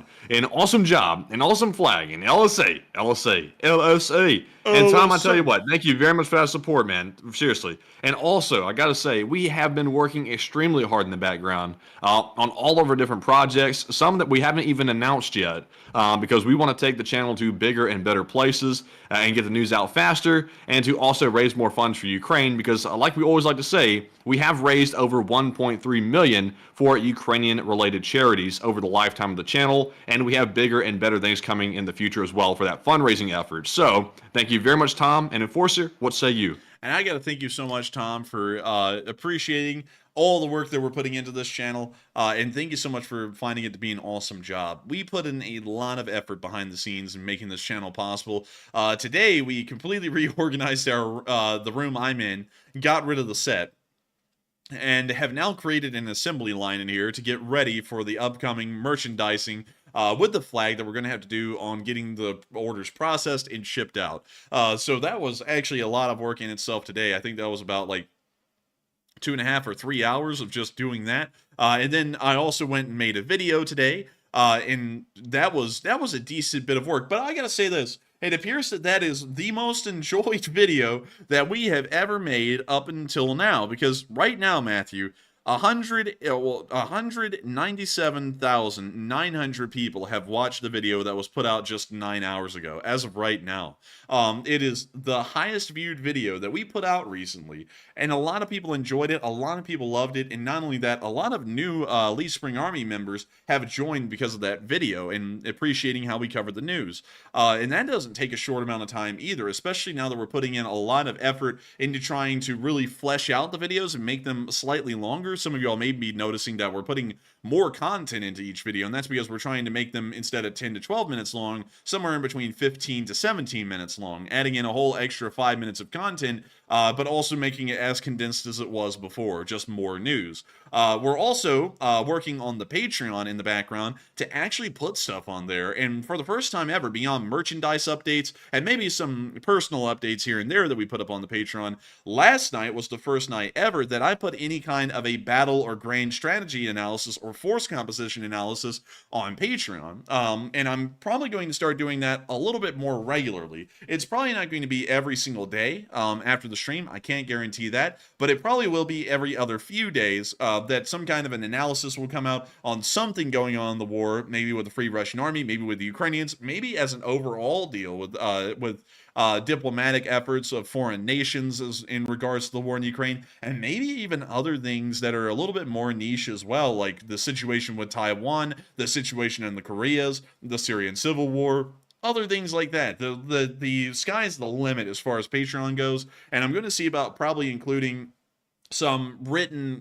reports kind of deals on the Patreon for everyone to read if y'all are over there. It's been a lot of work, and the merchandise side of things with the LSA flag has been an exorbitantly high amount of work, but we are more than happy to do it because so many people have already gotten one and people are loving the flag. So wonderful stuff, absolutely incredible, and I thank you once again, Tom S, for appreciating this channel and finding it worthwhile to support. And of course, long live the Leaf Spring Army. And with that, we are on to the next one. And our next one is going to go to the B-Man, who throws in a $20 donation and says, "Thank you for your support, and I really like the channel." And thank you so much, B-Man, for the support, and thank you for enjoying this channel. It makes it very worthwhile when folks enjoy this channel and want to see it keep running. And I gotta thank you, B-Man, for being one of those folks. You've been here for quite a while too, and I gotta thank you for just really liking the channel, really wanting it to keep running, and really helping to make that possible. And so with that, thank you so much once again. I hope that does address that the best I can. And with that, we are on to the next one. And our next one is going to go to Peace with War, who puts in a $20 donation and says, "LSA, congrats on the flag, and take a live chat question." And thank you so much for your first super chat ever, Peace with War. And thank you for helping this channel to keep running. And also, thank you so much for the congratulations on the flag. It is beautiful. Huge shout out to Pterosaur, who made it possible. And it is gorgeous. I have to show it to y'all again. It's a beautiful flag. No doubt. And also, one thing that's really cool, one thing that Pterosaur can always have claim to, is that he's already gotten a flag shipped out to him. I actually was the one who was at the post office shipping this thing out with everything else, all the other cool goodies that he got that are probably going to be a once-in-a-channel thing. Only one of each item will probably ever be made.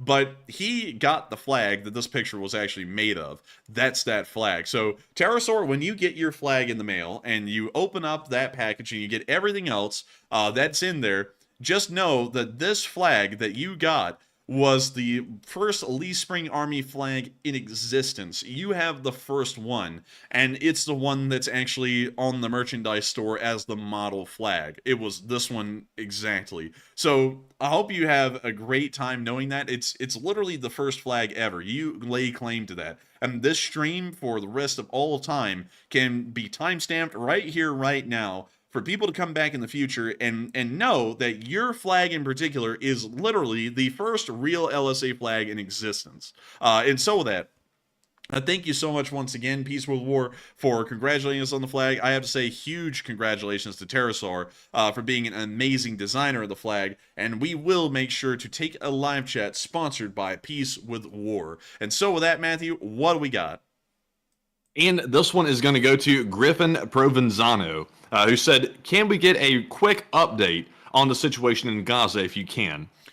So the situation in Gaza, the best way I can explain it, Israeli forces moved into Gaza City and Jabalia earlier on in the conflict in between November and December. The Hamas, well, actually, yeah, it would be Hamas forces. Hamas forces began to move further on down and into the refugee areas around Nusayrat camp, as well as Han Yunis and Rafah, which is the actual areas where the refugees are supposed to gather, and they started to fire the Qassam rockets from these locations instead.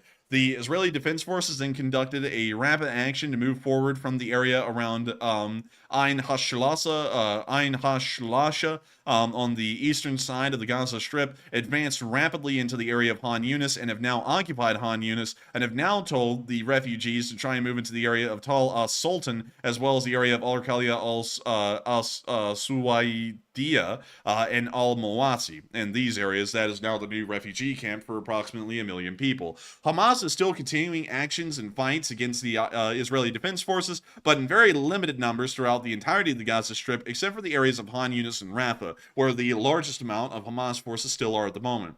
from what we can expect, Hamas forces are probably going to be able to survive for a little while longer using the tunnels and networks that they have below the city as pretty much a corridor to funnel supplies and manpower through, but it does appear that the IDF is systematically finding, locating, and destroying these tunnels, and we're expecting that the Hamas forces and the IDF will most likely be involved in some kind of asymmetrical guerrilla warfare. Well, at least Hamas will be conducting asymmetrical guerrilla warfare against the IDF, and the IDF will be occupying the Gaza Strip probably for the foreseeable future until the situation is dealt with or until an agreement is made in between Hamas and the Israeli government, which appears highly unlikely due to the very strong and militant stance this time around of both parties involved. And so with that, I hope that does give a very, very quick summary of what's been going on in the Gaza Strip, at least from what I've been seeing as far as the armed action goes. Not going to try and get into the whole argument because I know it's an endless argument of who's right and who's wrong there. I'm just, explaining what's happening. But with that, thank you so much once again for support, and thank you for asking about that, because we did cover that at a time on this channel, but sadly the amount of video and picture evidence that we were able to get out of the Strip in Israel each and every day diminished to a point there was no way for us to actually make news summaries about that, and so we had to end up dropping it and moving on. But still, thank you once again. I hope that does address that the best I can, and we are on to the next one. And the next one goes to Blue Flam 777 LSA, who puts in a $20 donation, and he says, Putler is an idiot. A policeman runs up to him and says, it's illegal to insult President Putler. And I wasn't talking about him, protests the rioter. Yes, you were. We all know who the idiot is.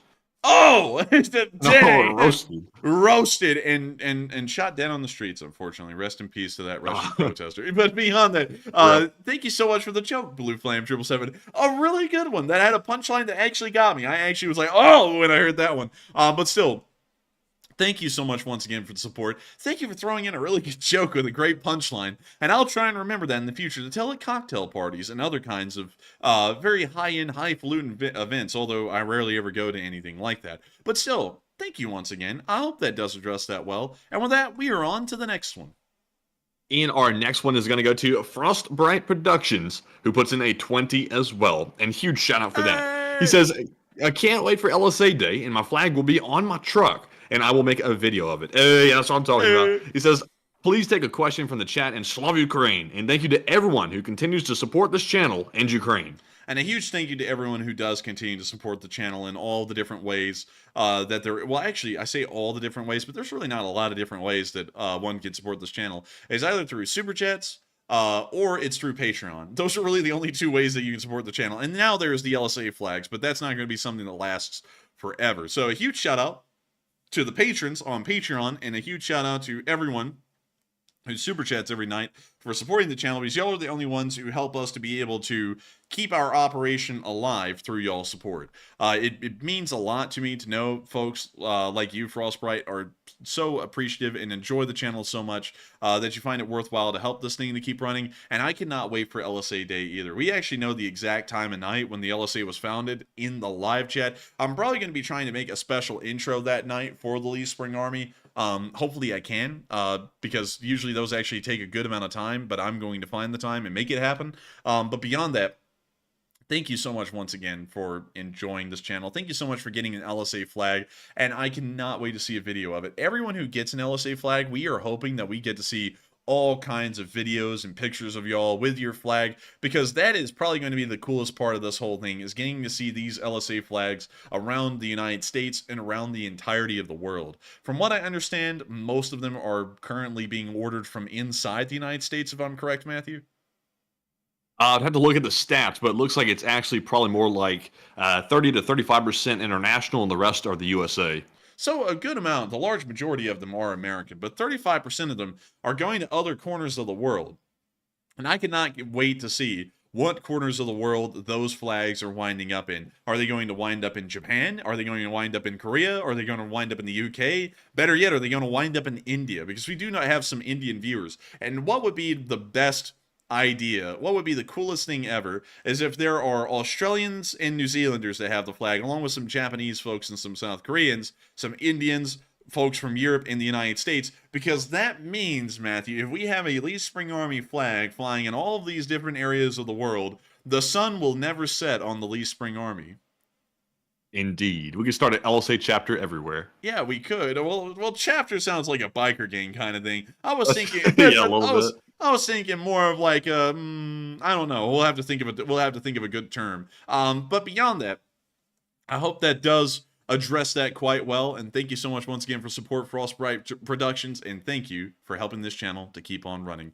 And with that, we are on to the next one. And also, by the way, we can actually see, like, it doesn't tell us who you are or anything like that, but we can see, like, where people are viewing the store from, like, as it happens. It looks like the majority of folks are online inside the United States. And then there are, it looks like one person online in Germany. And I could have sworn I saw somebody online in Russia a second ago, but I think that went away. I don't know what that's about, because they don't want an LSA flag. I don't know what they're doing. But at the Northern Spring flag. what if it's like Putin or something, like secretly an LSA member? It's like, dude, you're getting kicked out of the LSA like immediately. Like, no Putin in the LSA, man.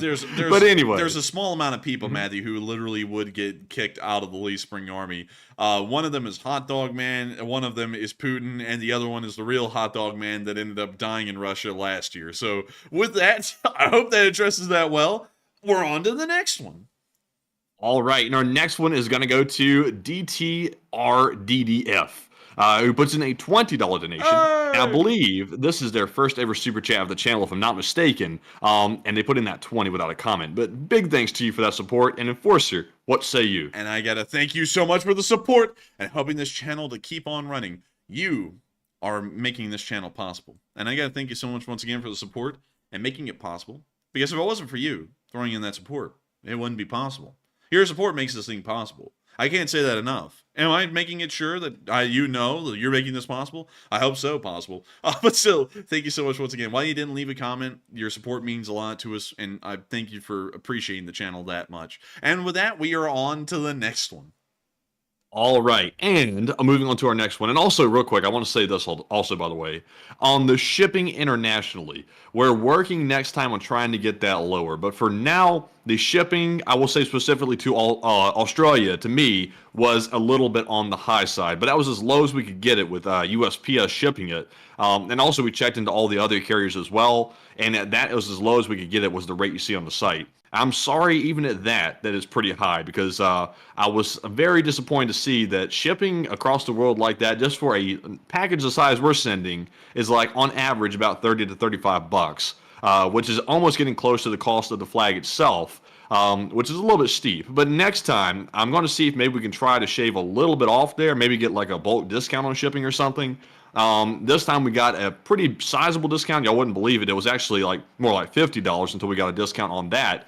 But hopefully next time it will be a little bit lower. But with that, we're moving on to our next one here, which goes to Cliff H, who puts in an 11 and says, thank you to the artist who put the leaf spring into the LSA flag design, and we were hurtling towards an official LSA flag with no leaf spring on it, which would have torn the fabric of space-time. And I gotta thank you for the support. I gotta thank you for your very dramatic interpretation of events there. But the artist who made that possible was Pterosaur. Pterosaur is the only person that I saw that put the leaf spring in the flag so well it looks like it actually belongs on the flag. Because the leaf springs were put in on other flag designs. It's just that they looked a little out of place. It looked like they were kind of being forced into the design somehow, some way.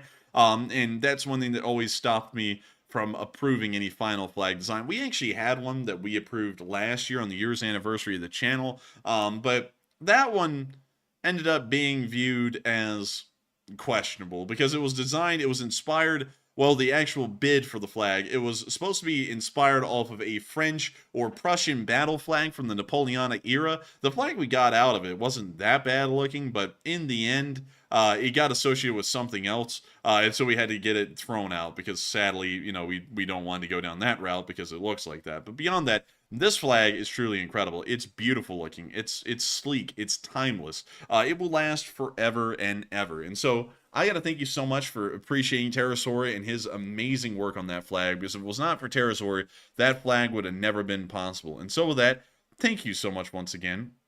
I hope that does address that well, and we are on to the next one. All right, and our next one is going to go to Scott Kilgore, who puts in a $20 donation, and it does not leave a comment. But thank you very much, Scott, for that 20 Australian support. Speaking of Australia a moment ago, and we appreciate that very much. And Enforcer, what say you on this one? And I gotta thank you, Scott Kilgore, for being one of our Australian viewers, and not only that, helping the channel to run.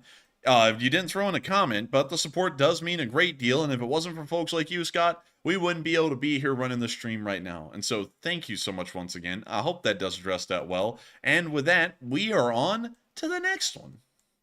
And the next one goes to Duncan VR, a channel legend who throws in an $11 super chat this time. And that Duncan has the animal noises for us. And that is what I'm about to do. I'm about to say animal noises from the super chat. So when I see a bot in a minute say, hey, what's going on here? I'm saying it from the super chat. Duncan says, Bamuba, quack, moo, marmot time. I order meow 25 LSA flags and two group, and free shipping to Australia, question mark. He says, horse, oink, baba, moo. Oh man, I'm telling you, güzlik verliken. And Kermit said, eat my shorts, baba. Dang, Kermit's getting violent over here. Eat my shorts. But dang. Man, I'm telling you what, man. Oh, man. And also, I got to thank you so much for the support, Duncan VR, and throwing in the usual traditional animal noises. They always give me a light chuckle. Beyond that, I got to thank you so much for wanting to get 25 LSA flags. And the group. And that would actually be a small portion of the orders at this point, because the order number is absolutely insane. As a matter of fact, I'm going to check with Matthew and see how high has it got. I'm just going to send how many question mark, and we will get a number. We're not going to say it live on stream, but I will probably be blown away with the number. But beyond that, I got to thank you so much once again for support, Duncan VR. I hope you are one of the folks who gets a Lee Spring Army flag, but once again, an Australian. And that might be a little tough. It might be a little tough to fulfill the orders to Australia, because way down in the land of Australia, y'all are about a 16-hour airplane flight away, meaning that it's one of the most expensive airplane flights to conduct worldwide, just because of the sheer distance and the cost of fuel. That's also why shipping costs so much to Australia from the United States, is because of y'all's geographic location. But I hope that, nevertheless, y'all can get the flags. We want to be as transparent as possible about things, and I have to admit that the postage going to Australia is quite high, and I would not blame any Australian members of the Lee Spring Army if y'all are dissuaded from getting the flag because of that, because I don't want y'all to think I think that price is reasonable. It actually is quite high, but sadly, it's the lowest that we actually could get it, because shipping to Australia is insane, just because of how much time an aircraft has to fly and how much fuel has to be burned for that item to get there. It makes that trip very expensive. But beyond that, I do hope that you get a LSA flag, Duncan VR, if you can, if it is possible, so that way we can see an LSA flag flying on the great land down under. Very cool to think about if we ever see one go to Australia, and I hope that we do. And so with that, thank you so much once again for the support. I hope that does address that fairly well, and we are on to the next one. And the next super chat goes to not for one, but for all Ukraine, who puts in a $10 donation and says, meow, roar. I don't know what that's about. Yeah, really, it's Duncan. He says, stay safe, boys, and I'll hear the stream in the AM, and can I make multiple emails to get 10 flags? Oh, no, he's talking about cheating the system. No, you can't do it. But I mean, I guess you could, but no, you can't do it. Also, by the way, it would show up on our end. We would actually see that. Like, I've already seen, I think one person has tried to do that because it pops up as a high-risk order on my end. And also, I have seen 2 haters place orders, actually, and they popped up as high-risk orders as well. And they're in the caution bin on the store. So I'll have to look at those after we're done here. But say what now? Is one of them the hot dog boy? It's not Hot Dog Man himself, but I think it's one of his goons placed an order because I recognize the name. It's under a high-risk category. That's interesting. Keep an eye on him, Maddie. Keep an eye on him. And you know what's about to happen, Maddie? They're about to go, oh, man, he's got, like, the secret police. And we do, actually. like we actually do. But with that, I hope that does address that well. And just like Snow White said, no cheating and no cheating. We will find y'all if y'all are cheating. And I will come to your house. I'm just kidding. I was about to make a joke and be like, I'm going to ask you why. Why are you doing it? But we're actually not going to do that. We're just going to probably, like, turn the order away. Because there has to be a limit of 2 per customer, because if we make it more than that, like right now, just to let y'all know, our original estimate is correct. There's already more pre-orders for the flag than we actually were going to get in just straight up stock for a limited edition run non-pre-order where y'all just bought it off the store. We would have run out of flags about 40 minutes ago if we had done it that way. So because of that, we can only limit it to 2 per customer, because if we do more than that, we will never be able to get all of them out. And honestly, I'm completely blown away in the sheer number of flags, that are currently being ordered at the moment, because not to give an exact number, but there are hundreds of pre-orders that are already in right now, just at this point in the stream, and we still have about 6 more days to go on this whole deal, and who knows how many more pre-orders are going to be put in. And some of these pre-orders are ordering 2 flags. I think like a quarter to 30% of them are at this point. So we're looking at a boundless amount of flags, a huge number of them. And so that concerns us. That scares us. And so we can't do more than 2 per customer, because it would become unrealistic to even try and run this thing doing more than 2. But with that, I hope that does address that well, and explains a little bit going on behind the scenes. But of course, I want y'all to know this and be assured of this. No matter how many people get a flag, and we do have a number where it's capped. Like if we just get more flags than that, like it's just cut off. There are no more flags to order, which I believe that is up around, it's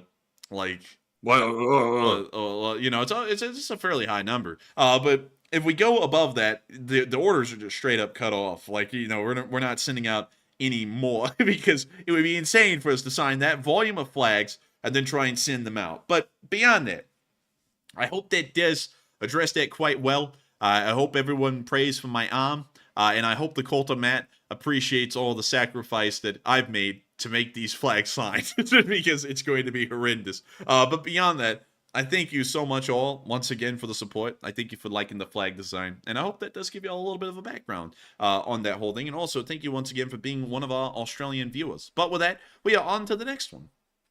And the next one goes to Carl and Say What, who each put in a $10 donation, but without a comment. But thank you very much, Carl, and also Say What, for that very generous support. And Carl and Say What are 2 legends. I'm telling you what. And Enforcer, what say you? And I got to thank you, both of you, for the support. Carl, and the other one, Matthew, the Hogan? Say What? Why in the world did I hear Hogan? But still, thank you so much. Thank you so much to the both of you for the support and helping this channel to keep on running. It means a lot to us, and we appreciate both of you. You didn't throw in a comment, but the support is greatly appreciated, because we know that if you did throw in a comment, you'll be saying, hey, you're doing great, keep it up, because you've said that so many times before. And we greatly appreciate the both of you. And so that, thank you so much once again. I hope that does address it quite well. And with that, we're on to the next one. All right, and our next one is going to go to, let's see here, goes to Blue Flam 777 LSA, who I believe has put one in already. This is his second one of the night, so huge thanks to you, Blue Flam, for that. And that is a 50. He says, I love the channel, and question to the chat. And legend! And Blue Flam 777, thank you for the support. Once again, the massive support. And thank you so much for loving the channel. And you know something, Blue Flam? I saw someone say something in the chat before. And I'm going to use your super chat to address a live chat here. Because someone said this, Matthew. I don't know if you saw it. But Joshua A. said, there is always tomorrow for more flags. You don't have to sign all of them. No! No! We have to sign all of them. We're hand signing all of them. Even if you buy 2, they're both going to be hand signed. I am I'm a stickler, Joshua, on quality. And if I tell y'all it's going to be signed, damn it, they're all going to be signed. Like every single one of them. Same spot, same style of autograph, everything. I cannot, if I compromised on quality, my neck will instantaneously snap from just the forces of the world around me, because we cannot sacrifice quality on anything. That's something that I'm a militant on. Like, we can't sacrifice the quality of videos. We can't sacrifice the quality on streams. We can't sacrifice the quality on merchandise or on Patreon. We got to make everything the best it can possibly be. Even if it means that we're pushing ourselves to a physical limit, Joshua, we got to make it happen. Because I just can't accept less. It's got to be perfection or it's nothing. And so with that, I hope that does address that well, Joshua. But thank you so much for the kind concern and care about my hand. But I can promise you, I will literally get carpal tunnel syndrome to fill out these orders. That will happen. And so with that, thank you so much once again, Blue Flam 777, for involuntarily sponsoring that live chat. But we're also going to be answering a real live chat. So Matthew, what do we got? All right, so the live chat question is going to go to Will Callahan, who says, won't Russia just get oil from China if they run out? Maybe, but I don't think the Chinese produce a lot of oil. Chinese oil production. I actually think that's one of the things that they produce the least of. Yeah, actually, wow. Whoa. They don't produce a lot at all. Let's see. Oil producing countries list. Let's get a list of oil producing countries. Let's see if we can go from top to bottom. Yes. So we found them. So we'll go with the 2022 numbers just to show. Yeah, we'll go with the 2022 numbers. So this is the amount of oil production per country per day in billions of barrels, I believe, or barrels, really just millions of barrels. But the United States produced in April of 2022 nearly 12 million barrels of oil per day. What a whopper. The Saudi Arabians produced 10.6 million barrels of oil. What a whopper. And the Russians produced 10 million. The Canadians produced 4.5. The Iraqis produced 4.5.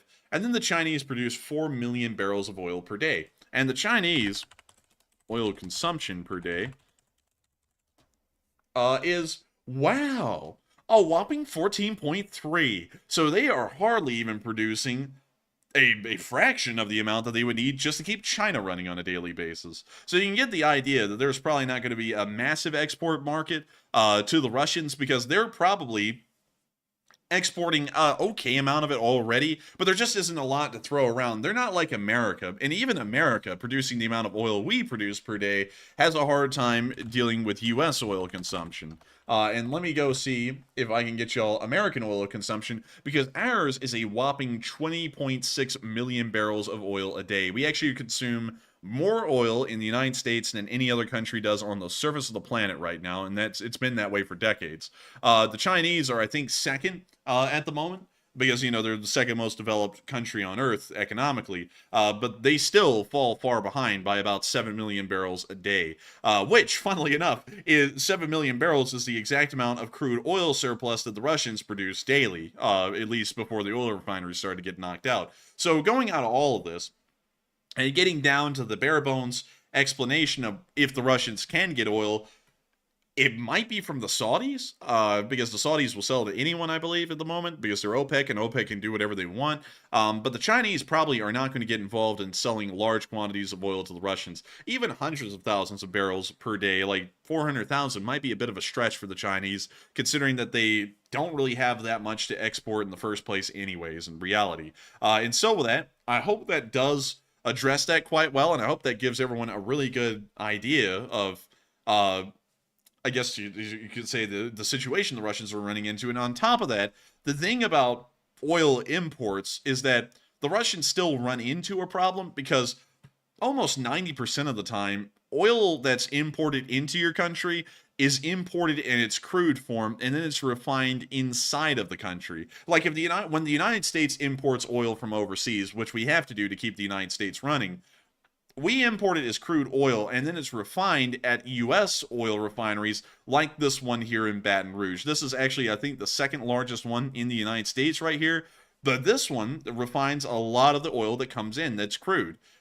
but we don't import like straight up gasoline or diesel. That's very rarely done. It's usually crude oil that's imported, then it's refined here, and then it's distributed in its refined form as a product throughout the rest of the United States domestically. So it would be next to impossible for the Russians to even get anything out of a Chinese trade deal, trying to get more oil from them, because it would come in its crude form, and they still have a bottleneck because they don't have enough refineries to be able to produce the amount of refined oil products that they would need on a daily basis.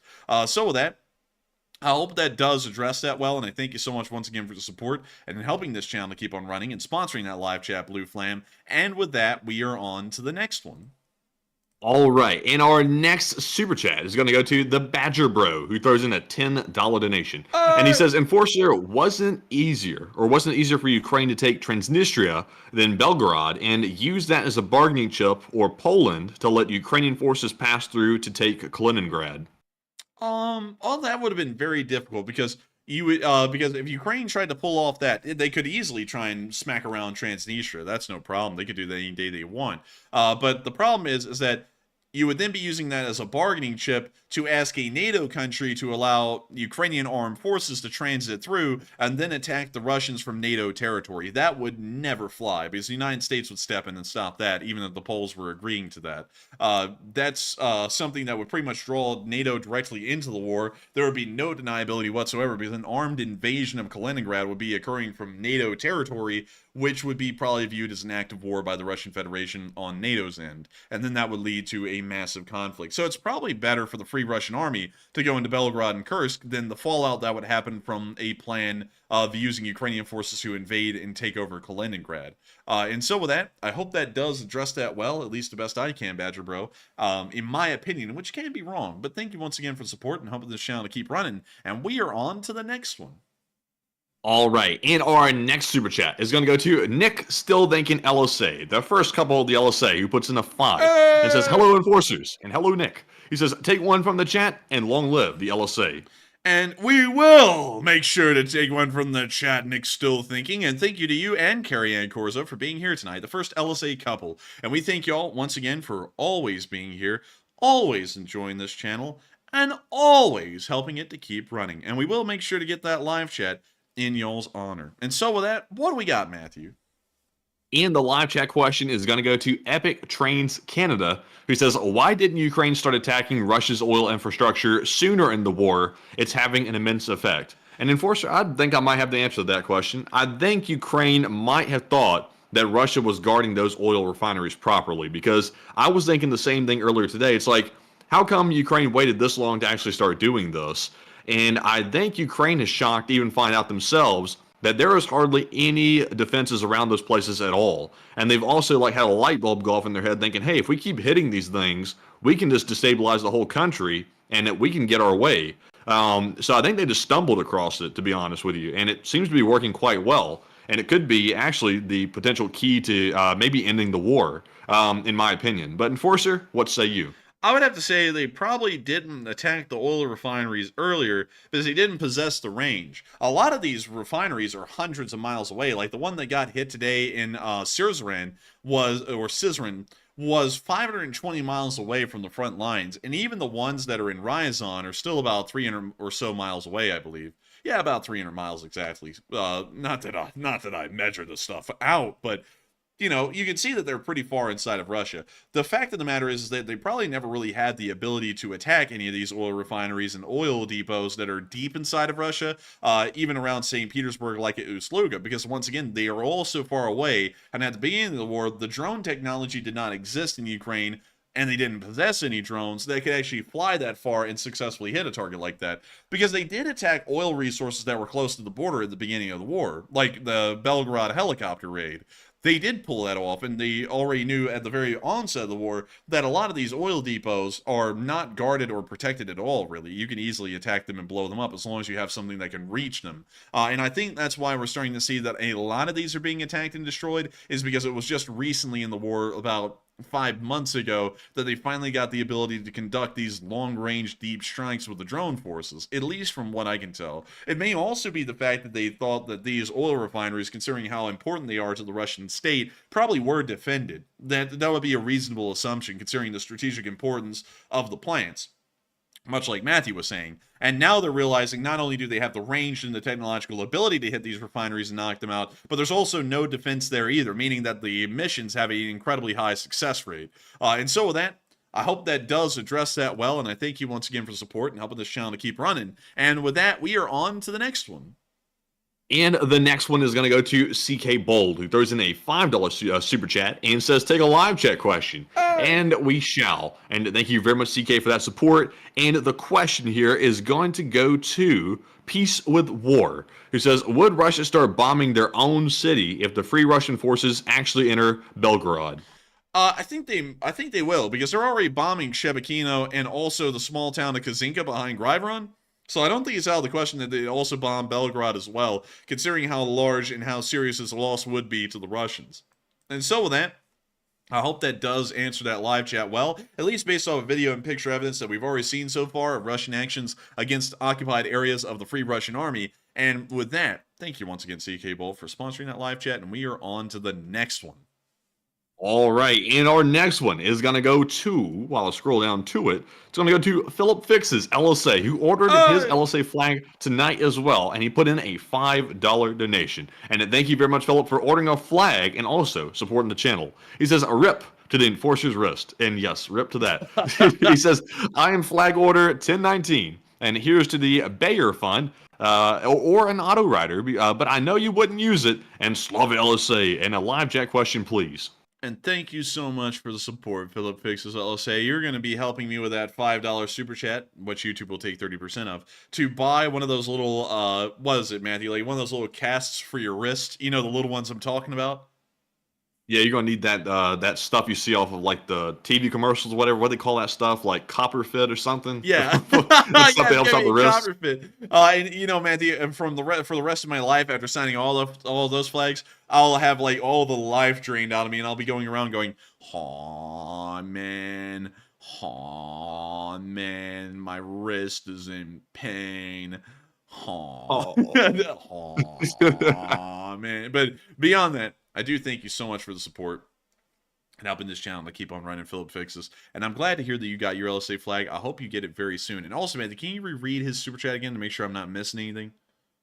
He said, rip to the enforcer's wrist. He says he's flag order 1019, which means he was one of the first 50 people to order a flag, by the way.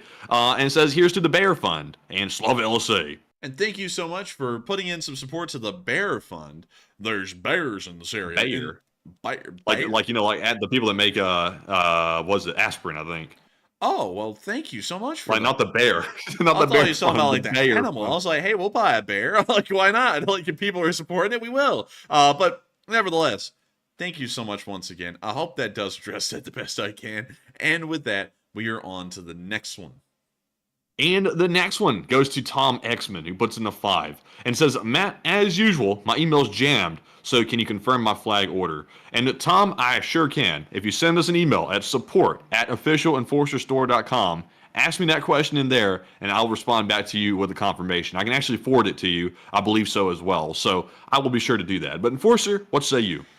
I've got to say, I hope that you do reach out to our support branch and see what you can do there. That's me. That's Matthew. When you reach out to support, that's me. That's Matthew. He's the one working the support branch. We are always happy to be able to have our support branch as guests on air. Just beyond that, hopefully Matthew can help you out with that issue, because he's the one who's managing that side of things, and then it's going to be a family-wide affair to manage the orders, because the orders are legitimately insane already. Matthew's given me the number. The number is going to remain top secret. But I will say that while I can't give you all an exact number, it is already in the hundreds. So we have our work cut out for us, and it is going to be nuts. It is legitimately going to be insane. But with that, I thank you. Thank you very much once again for the support and helping this channel to keep running. And with that, we are on to the next one. And the next one goes to Scan, who puts in the 5 and says, I've been listening to you guys for a long time and appreciate all you do, and Semper Fi, and long live the LSA. And also, he must be a Marine, so thank you for your service as well. Why, I've heard that around the block. Boy, that must be a Marine. Why, you must have been in the halls of Montezuma. But beyond that, I'm just kidding around with you. I got to thank you so much for the support. I got to thank you for being one of the Lee Spring Army Marines, a very rare breed. And let's see here. And I got to say that is very cool, Scan, to hear that you are a longtime listener, and not only that, a member of the Lee Spring Marine Corps, or the LSMC. Because we actually, like, believe it or not, the Lee Spring Army is the over-encompassing term for everything. And then out of that, so many creative viewers came up with different branches of the Lee Spring Army. So there's the Lee Spring Air Force, the LSAF. There's the Lee Spring Marine Corps, the LSMC. The Lee Spring Navy, the LSN. And let's see, there is the Lee Spring Army itself, the LSA again. And then there is the Lee Spring Space Force, the LSSF. And that one I've never really seen much. I think I've seen it like twice over channel history. But still cool to see that there are some Space Force people out there wrapping the set. And also, by the way, their emblems in the Space Force are really cool. But beyond that, thank you so much once again for support. Thank you for being a Marine watching this channel, and thank you for being a part of the Lee Spring Army. And so with that, long live the LSA, and we are on to the next one. All right, and the next one goes to Badger Bro once again, who puts in a 5 and says, Enforcer, if you have time for a rabbit hole, can you go over the Hell's Hounds at the Belleau Wood, France in the summer of 1918 and smash the like? Let's see here. I'm trying to get to them devil dogs. Them devil dogs. And let me see Hot here. diggity dog. Hot diggity dog. Good googly moogly. That thing is juicy. Let's see here. Let's see. There we go. Let's see. Let's see, I'm trying to make sure that I get this correct. There we go. Okay, so I had to make sure I was reading this correct, because I do know of the battle, the second Battle of the Marne, which was one that the U.S. Marines were involved in, which was a really cool one. But the Battle of Belleau Wood is one that was very interesting, because it occurred in June of 1918, nearer to the end of the war, and it comes from a very interesting name that the Germans gave the Marines after dealing with them in that battle. They started to call them Teufelhunden, which means something like I forgot what it is. It's actually something a little bit derogatory. It's like I'm trying to figure out how to say it without saying a curse word. And I don't think there's a way I can, because it's like an insult. But it was something like bitch dog or something like that, because the Germans absolutely hated fighting the Marines, because the Marines were brutal. The Marines are damn good at what they do. So, you know, the Germans absolutely hated going up against them. So it was actually something of a derogatory term, but there was a mistranslation, and it came out as devil dog, which was sick as hell, son. I mean, it's still sick these days, you know, devil dog. That sounds really cool. So everyone picked up on it, went running with it, and they were like, the Marines are now devil dogs. They're devil dogs, and they're cool. And they are. I mean, the Marines are cool. If you see a Marine, you're like, wow, that's really cool. They have a really cool, they have, all their uniforms are cool. The dress uniform, the actual, the ACUs, all that crap. It's all really cool. It's really impressive stuff. But that's kind of where the name came from. And let's see, I'm trying to make sure, let's see, and down here there was a little bit of questionability about where it came from. And let's see, and then, you know, some people said it was never used. And the one I heard, because I actually heard the story from a Marine before, that was in the Marine Corps, now out, the veteran, he said that it was a derogatory term. I'm not seeing Wikipedia making a statement about that, but it was some kind of a derogatory term according to him. I'm not seeing Wikipedia say that, though. But beyond that, still a really cool story to the origin of the name of devil dogs for the Marines. Before that, the name Leatherneck, because y'all may have also heard that one as well, about the Marines, them being called Leathernecks, is because the Marine dress uniform, and let me see, well, actually, not the Marine dress uniform, it was really all uniforms back in the day. U.S. Marines uniform, 1900s. Let me see if I can go find one here for y'all to see. Yeah, here we go. This ought to do. This is a Marines uniform around the 1900s. Don't mind the stupid-looking, goofy mannequin. But this little Mandarin collar right here on the uniform actually had this strip of leather in it. And also, the actual Marines dress uniform today, I believe, still has this strip of leather that helps to form the Mandarin collar. I've heard that it's very uncomfortable. I've never worn one to actually know. World War I uniforms for the American Expeditionary Force and the U.S. Army did not have a leather neck in them, because I have reenacted before and have worn a uniform tunic that has a Mandarin collar. It's just that it doesn't have the leather like neck attachment thing inside of it. But I heard it's very uncomfortable. It chafes the neck. But beyond that, I did get them the name Leatherneck. And also, I think at some point it was like external. You could actually see it. Like the leather, but I think that disappeared around the 1900s or so, and never really came back. It was still in the like the actual collar, or the Mandarin collar, from what I remember, but I can't really remember for sure. But I hope that kind of addresses where Leatherneck came from, if I'm getting that correct. And so let's see. I'm trying to see. Let's see. Oh yeah, also Daniel Daly, General Easygoing Gore brought up Daniel Daly, probably one of the coolest people in the Marines. He was the guy, Matthew, who yelled, "Come on, you sons of bitches, you want to live forever?" And then the guy went over the top and he slaughtered all the Germans, and he still lived. He lived forever, pretty much. He lives forever in the Marine Corps' memory, at least. And that guy was involved in a whole bunch of stuff. He was involved in the Siege of Peking during the Boxer Rebellion. I mean, that guy had a history behind him. But beyond that, the Marines have a very cool history, probably one of the neatest, and a huge respect to all the Marines. If I did get one of the stories incorrect, and you're a Marine and you actually know the story, because Marines know all the stories about the Marines, let me know in the live chat, because I know I probably did get some of the facts about both Leatherneck and Devil Dog incorrect, so let me know. But with that, I do thank you so much once again for support, Badger Bro, and I hope I was able to answer that fairly well, or at least recount the story well enough. And with that, we are on to the next one. In our next one is going to go to Hokey Redneck, the longtime channel legend as well. He puts in a $50 donation. Extremely generous, and thank you very much, Hokey, as always, for that support. He says, have either of you read the book, 1984? And if so, thoughts? And is that the book by George Orwell? Is that book? Yes, that's the one about the thought crime, where the thought commits the crime. Yeah. We've all had to read that book. It was mandatory reading for us. You know, I don't know if I can delve into it without getting into politics, really, though. So I'll leave it to the enforcer. Yes, I have read the book 1984, but I'll have to agree with Matthew there. That's really something. It's a tough one. Yeah, that was really something hard to get into, because everyone uses 1984 as a crutch to talk about anything political on both sides. So it's really hard to talk about without trying to take a political lens to it. It's like the ink blot test of your political spectrum, because if you talk about the book 1984, usually people start inserting their own political opinions in and start talking about the opposition and start talking about how they're oppressing them or something like that, like it's literally 1984, which is now a joke. So sadly, I can't really talk about the book too much, but one thing I will say is the book was like, to talk a little bit about the inspiration of the book, or at least the background behind the book. George Orwell was actually a communist in his early life, and during the Spanish Civil War that occurred in the mid to late 1930s, right before the beginning of World War II, he actually went and volunteered on the communist side during the Spanish Civil War. And in his experience of being a foreign volunteer in the Spanish Civil War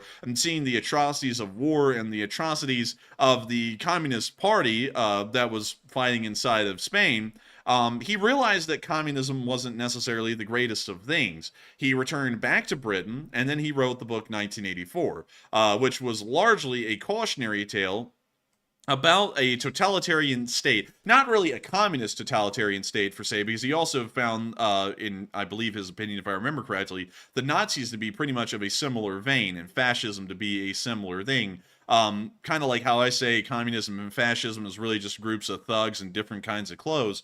And that's really what George Orwell's book is supposed to be, is a cautionary tale against authoritarianism or totalitarianism in the modern world, and what that would lead to in the worst of worst scenarios. And funnily enough, trying to make sure that we walk this down the middle. So I'm going to make sure to try and word it the best I can. Funnily enough, a lot of the things that were talked about in 1984, such as the security state, is something that you can always see in totalitarian dictatorships to this day, especially in China, where the surveillance state and the police state that exists in China is so clear and easily visible to see that even the Chinese public openly knows and admits to the Chinese being a surveillance state and a police state, much like the book 1984 talks about when speaking of a communist or totalitarian state, a lot like the People's Republic of China or the Russian Federation, North Korea, or Iran, or any other country that you could fit under that title. I am not going to be talking about it in a Western stance, however, because that will immediately get into some kind of domestic politics no matter which way we try and talk about, so I'll leave it at that. But I hope that does address that well, and I thank you once again for support, Hokey Redneck. I've actually found that a lot of people really like Animal Farm more than they do 1984, at least from what I've heard out there, which Animal Farm is actually the predecessor book to 1984, which, used animals to convey kind of the same story, or at least the evolution of a totalitarian state in the form of animals living on a farm, hence the name Animal Farm. But still, pretty interesting stuff. The book's pretty interesting, but some of the writing in there is weird. Like, I don't know, like, I'm not going to go into that side of things, but beyond that, thank you so much once again for the support. I hope that does address that well. And here in Alabama, interesting enough, a lot of people diss on Alabama, but in our English classes, we had to read a lot of what people would consider classics, like The Great Gatsby, The Grapes of Wrath, Of Mice and Men, 1984, Animal Farm. So we ended up reading a lot of the books that some people say are controversial and they're banned, and a lot of people would think they are banned in Alabama. Like, for example, like The Great Gatsby, or Of Mice and Men, or Grapes of Wrath, which, for one reason or another, a lot of people think are banned all over the place. We actually had to read them in Alabama. And I got to tell y'all, The Great Gatsby is so overrated. Like, I can just say that with confidence. The Great Gatsby is probably one of the most overrated books ever. It is so slow of a read. It doesn't really build at any point. It's just this boring, long drag. And then Of Mice and Men was another weird one, because, like, the goofy guy ends up breaking someone's neck, and then he gets his brains blown out, and that's pretty much like the whole story in a nutshell right there. And then Grapes of Wrath. I kind of forgot what Grapes of Wrath was about, Matthew, because that was just an unmemorable I never had to read that one. I had to read that one, but still, I mean, that's my I can't take. stand that Great Gatsby book, though. My goodness, like, I hated that book. I see Paddington saying, "Screw the Great Gatsby." That was horrible. Like, why did they make us read? Like, some of these things, like 1984, like, that was okay. But some things, it's like The Great Gatsby, and also that book about the guy. What was that book called? You just mentioned it a moment ago. The guy squeezing the rabbit. Of Mice and Men. Yeah, Mice and Men. It's like these stories are really like jacked up to be like reading in like a public school or a high school or something, or a middle school. It's like, geez, it's like, why are they picking these books? Man, like, Of Mice and Men, though, was truly the goofiest of the books, man. It's just like, what's the moral of the story out of this book? Like, these two guys, one of them's a little goofy, one of them's like a scrawny dude. They end up, like, it's the Great Depression, they're poor, so they end up going and working on a farm in like a communal, like a living thing on this farm. And so the guys one night all go out to, like, it's literally described as a whorehouse in the book, so that's what I'm going to say. So they all go out there, and they all go have their fun. But the guy named Lenny, who gets his brains blown out at the end of the book, he stays back. He ends up meeting this girl there, and they kick it off a little bit, and then he ends up getting a pet rabbit, which he squeezes to death and kills accidentally because he squeezes things he likes, and y'all know where that's going.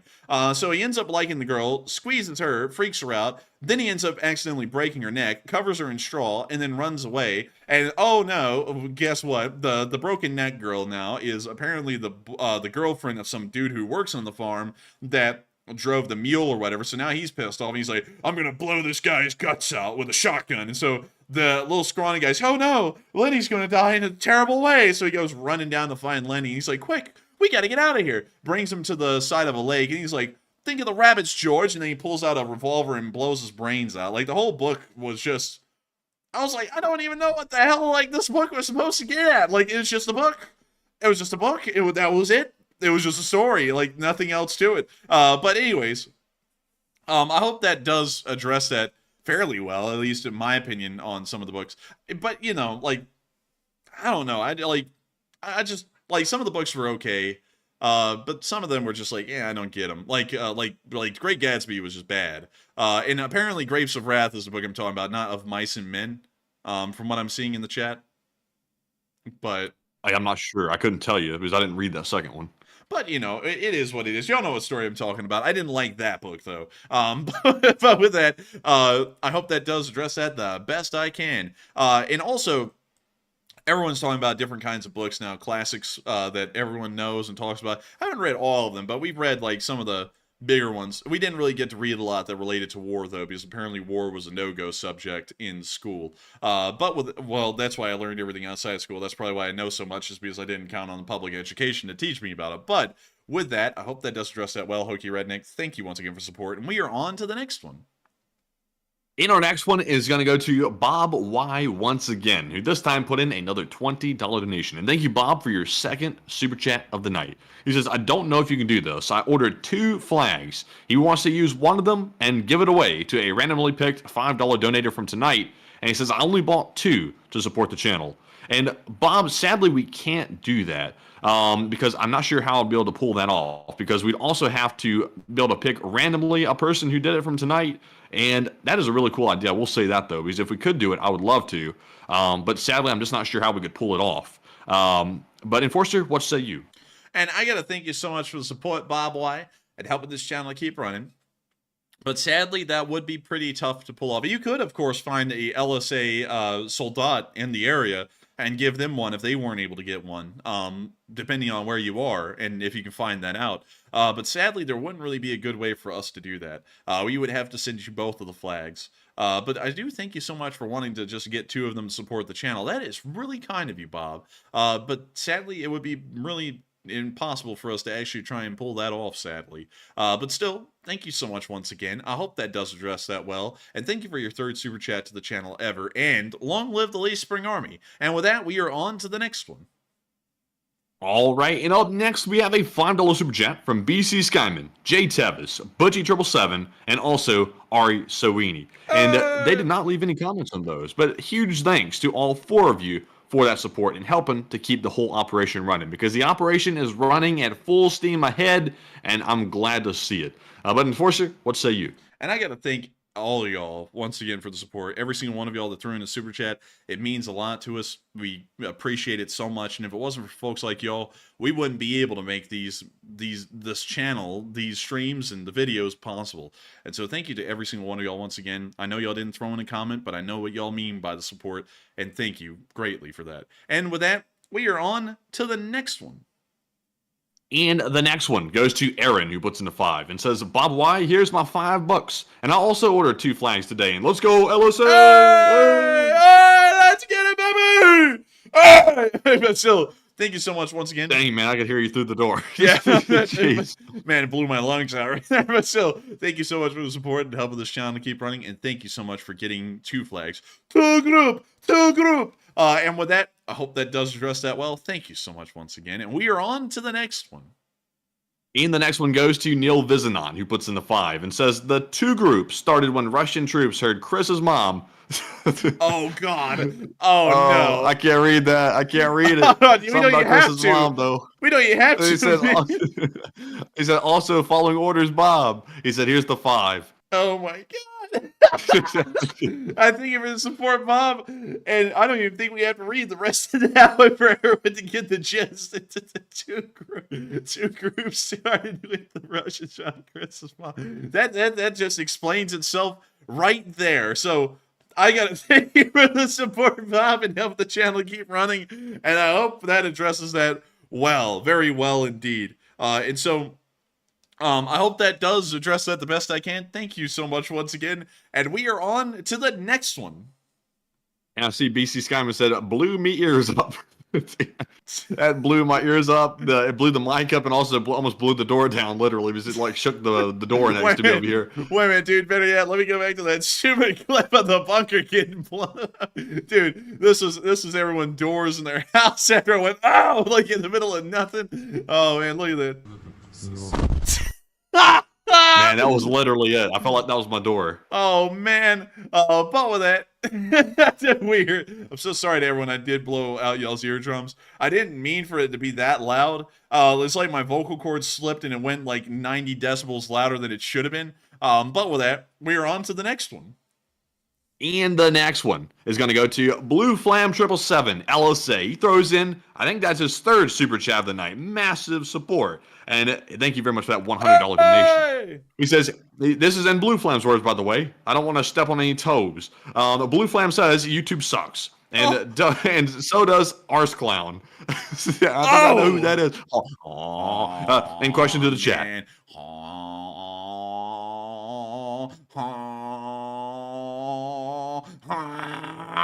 But beyond that, and you got to shift into second eventually. But the only catch is that fella never shifts into second. He slams it into reverse and grinds the gears to a halt every time. Actually, no. Right now, it appears downshifting by about 100 a few days. So, yeah, unfortunate. But beyond that, yeah, yikes, ouch. But still, Yikes. Yikes.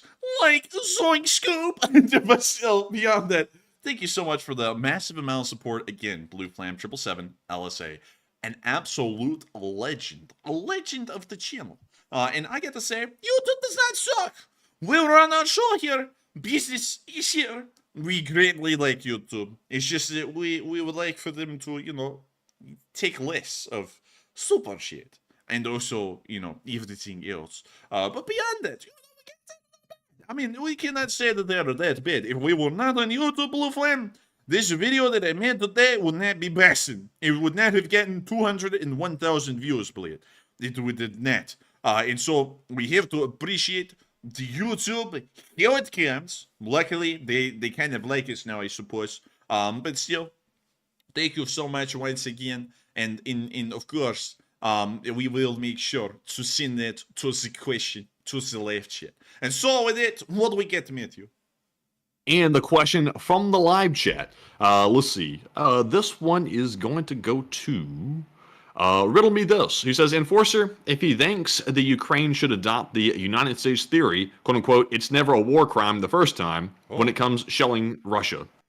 Oh, well, I mean, I would generally recommend against that, Nancy. I would not do that because it is a war crime the first time. If it's against the rules of war, I would generally not do something like that. At least in my opinion, at least in mine. And so with that, I hope that does address that fairly well. I hope that does address that sponsored live chat. And I got to thank you so much once again for the support, Blue Flame 777, and sponsoring that live chat. But I feel like it's a fairly simple answer to me. A war crime's a war crime, no matter if it's the first time or the last time. And so with that, we are on to the next one. And our next one is going to go to Hokey Redneck once again. He throws in another $50 donation. Legend! He's hitting heavy tonight, I'll tell you what. And thank you very much, Hokey, for that second support. He says, Hitchhiker's Guide to the Galaxy. What is the answer? And you know, Hokey Redneck, that is a book that many people have recommended that I read, and I have not read. I don't really know a lot about Hitchhiker's Guide to the Galaxy. I've heard it's a massive book, and it's very interesting to read. But sadly, I've never read it to be able to know much about it. So I would tell you that the answer is peas and plums. Oh, I know that, but beyond that, still, thank you so much once again for the support and helping this channel to keep on running, Hokey Redneck. I hate to let you down on that one though about Hitchhiker's Guide to the Galaxy because it seems like something that everyone's read but me and probably Matthew. But still, thank you once again. I hope that does address that the best I can. And Quantum Fighter Matthew apparently picked up on one of my voices that I never use on the stream, accidentally slipping through for just a quick moment on an answer. But with that, we are on to the next one. And our next one is going to go to Scott Kemp, who puts in a 5 and says, nice move. Oh, well, thank you. I thought my moves were quite nice as well. I've really been working a lot on getting down the tango. And so with that, thank you so much once again. I hope that does address that the best I can. And with that, we're on to the next one. And our next one goes to Lex Hoaloha, who puts in a 5 and says, translation of earlier message in stream, DM to Matt on Patreon, and thanks for Patreon article from Kalani. Oh, and thank you so much for enjoying the Patreon article. We try our best. And let me go see here. Wait, let me go to the DMs. Let's see. It's in your DMs. Let's see. Let's see. The two. Let's see. And two. Let's see. Interesting. Oh, thank you for sharing that with us. But from what we understand, at the moment, the RDK actually makes up more of the ground forces in the Belgorod campaign than the Freedom of Russia Legion does, from at least what we can confirm on film. There's a lot of them, actually, and that is something that we've heard before, is that the RDK is a very small unit, or they've been whittled down to a smaller unit. But from what we're seeing right now, apparently they must have grown in size to be even larger than the Freedom of Russia Legion, at least in the current moment right now. But once again, that is something that we're going to have to look into a little bit more, because maybe some of the clips are being mislabeled and they're Freedom of Russia Legion guys, they're being called RDK guys. And so with that, I hope that does address that well, and thank you once again for support. And with that, we are on to the next one. All right, and our next one is going to go to JMan2112, who puts in a 5 and says, LSA flag is badass. He puts in a thumbs up, American flag, a Ukrainian flag, and also a cactus. Yeah, let's give it up to the cactus, baby. But still, thank you so much for finding the LSA flag to be badass. I've got to say, it really is. And you can find your LSA flag on the official ForcerStore.com. Link in the description below. It is a limited time only deal. It is a double-sided flag made out of 80D polyester, some of the most durable and high-quality polyester that we could find. It is hand-signed by me in the bottom right-hand corner of every single flag. And not only that, it comes in its own customized wrapper when you get it, and it is 2 per customer. You can only get 2 per person. But nevertheless, I love to know that people find this flag to be badass, and I cannot wait to see this thing flying in every single corner of the globe. And I know it's going to happen very, very soon. But with that, thank you all. I want to see this flag. I want to see this flag flying on the battlefield. I want the Russians to see it. I want everyone to see this thing right here. They need to know the LSA is here to stay. I want to see the Free Russian Army carry this thing into Belgorod. That's what I want to see. I want to see this thing planted and flying on Russian territory. Hell yeah, man. Let those Russians know what's up. The LSA, 1.3 million for Ukraine and going strong. I want to see this flag flying over the Pentagon. I want to see this flag flying over everywhere. It's like nowhere in particular, just everywhere. But still, with that, I hope that does address that well. Thank you so much for finding this flag to be incredible. Huge shout out to Pterosaur once again. And with that, we are on to the next one. And also, I see BC Skyman said, Matt, any small versions coming soon? And we hadn't planned on it. I actually don't know where, it took me a long time to figure out where to find a really good, high-quality flag manufacturer that makes them for a price where everybody can, buy one and not pay out the kazoo for it. I haven't really seen anybody that makes small flags. I'm sure there are people out there that do it, but I'll have to see. And also, a small flag, how small are we talking, BC? Because, in my head, I think maybe one of those small, American flag things they, hand out. It's at celebrations sometimes, those type small flags. That might be pretty cool. Maybe to, put in the box with another merch item, perhaps. That would be pretty sick. But, Enforcer, do you have any ideas yourself on that? Well, I got to be honest with y'all. With the amount of orders, and Matthew, also really quickly, could you text me how many there are right now? Because this is important statistics for me to get to make sure to answer this question well. But BC Skyman, that is a great question. A lot of people have been asking if there are smaller flags. Right now, we only got the 3x5, and we're going to be working on getting probably some different flags and probably some different merch ideas as we keep going. But one thing I would like to do, and we don't really know how this will work, but I'd love to do this, is to get a lot of stuff. It's all going to be one-sized items, like a mug, like a little flag like Matthew's talking about, and a couple of other things, maybe like a poster or a calendar fitted in, and make an LSA, we'll call it a supply drop, that's packed in a really cool little package. It comes with a whole bunch of goodies that are all one-size-fits-all kind of deals, because we can't really do those sorts of things with t-shirts and hoodies and make a supply or a support package that would have all that stuff in it, because then that has to be sized to each individual, and that would become so difficult that it would be logistically impossible on our end.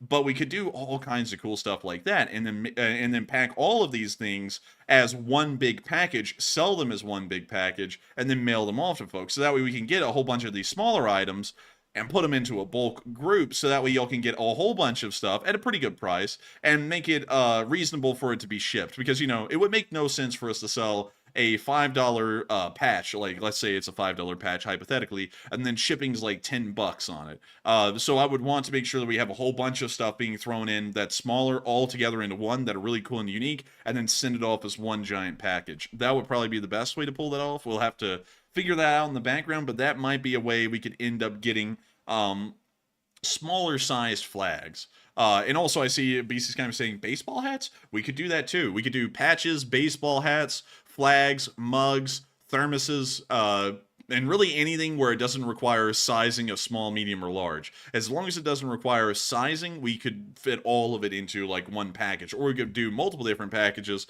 with multiple different things. And so with that, I hope True. And also, by the way, we are already working on the next month's merch drop. It's going to be one item per month thus far, unless we change our plans here.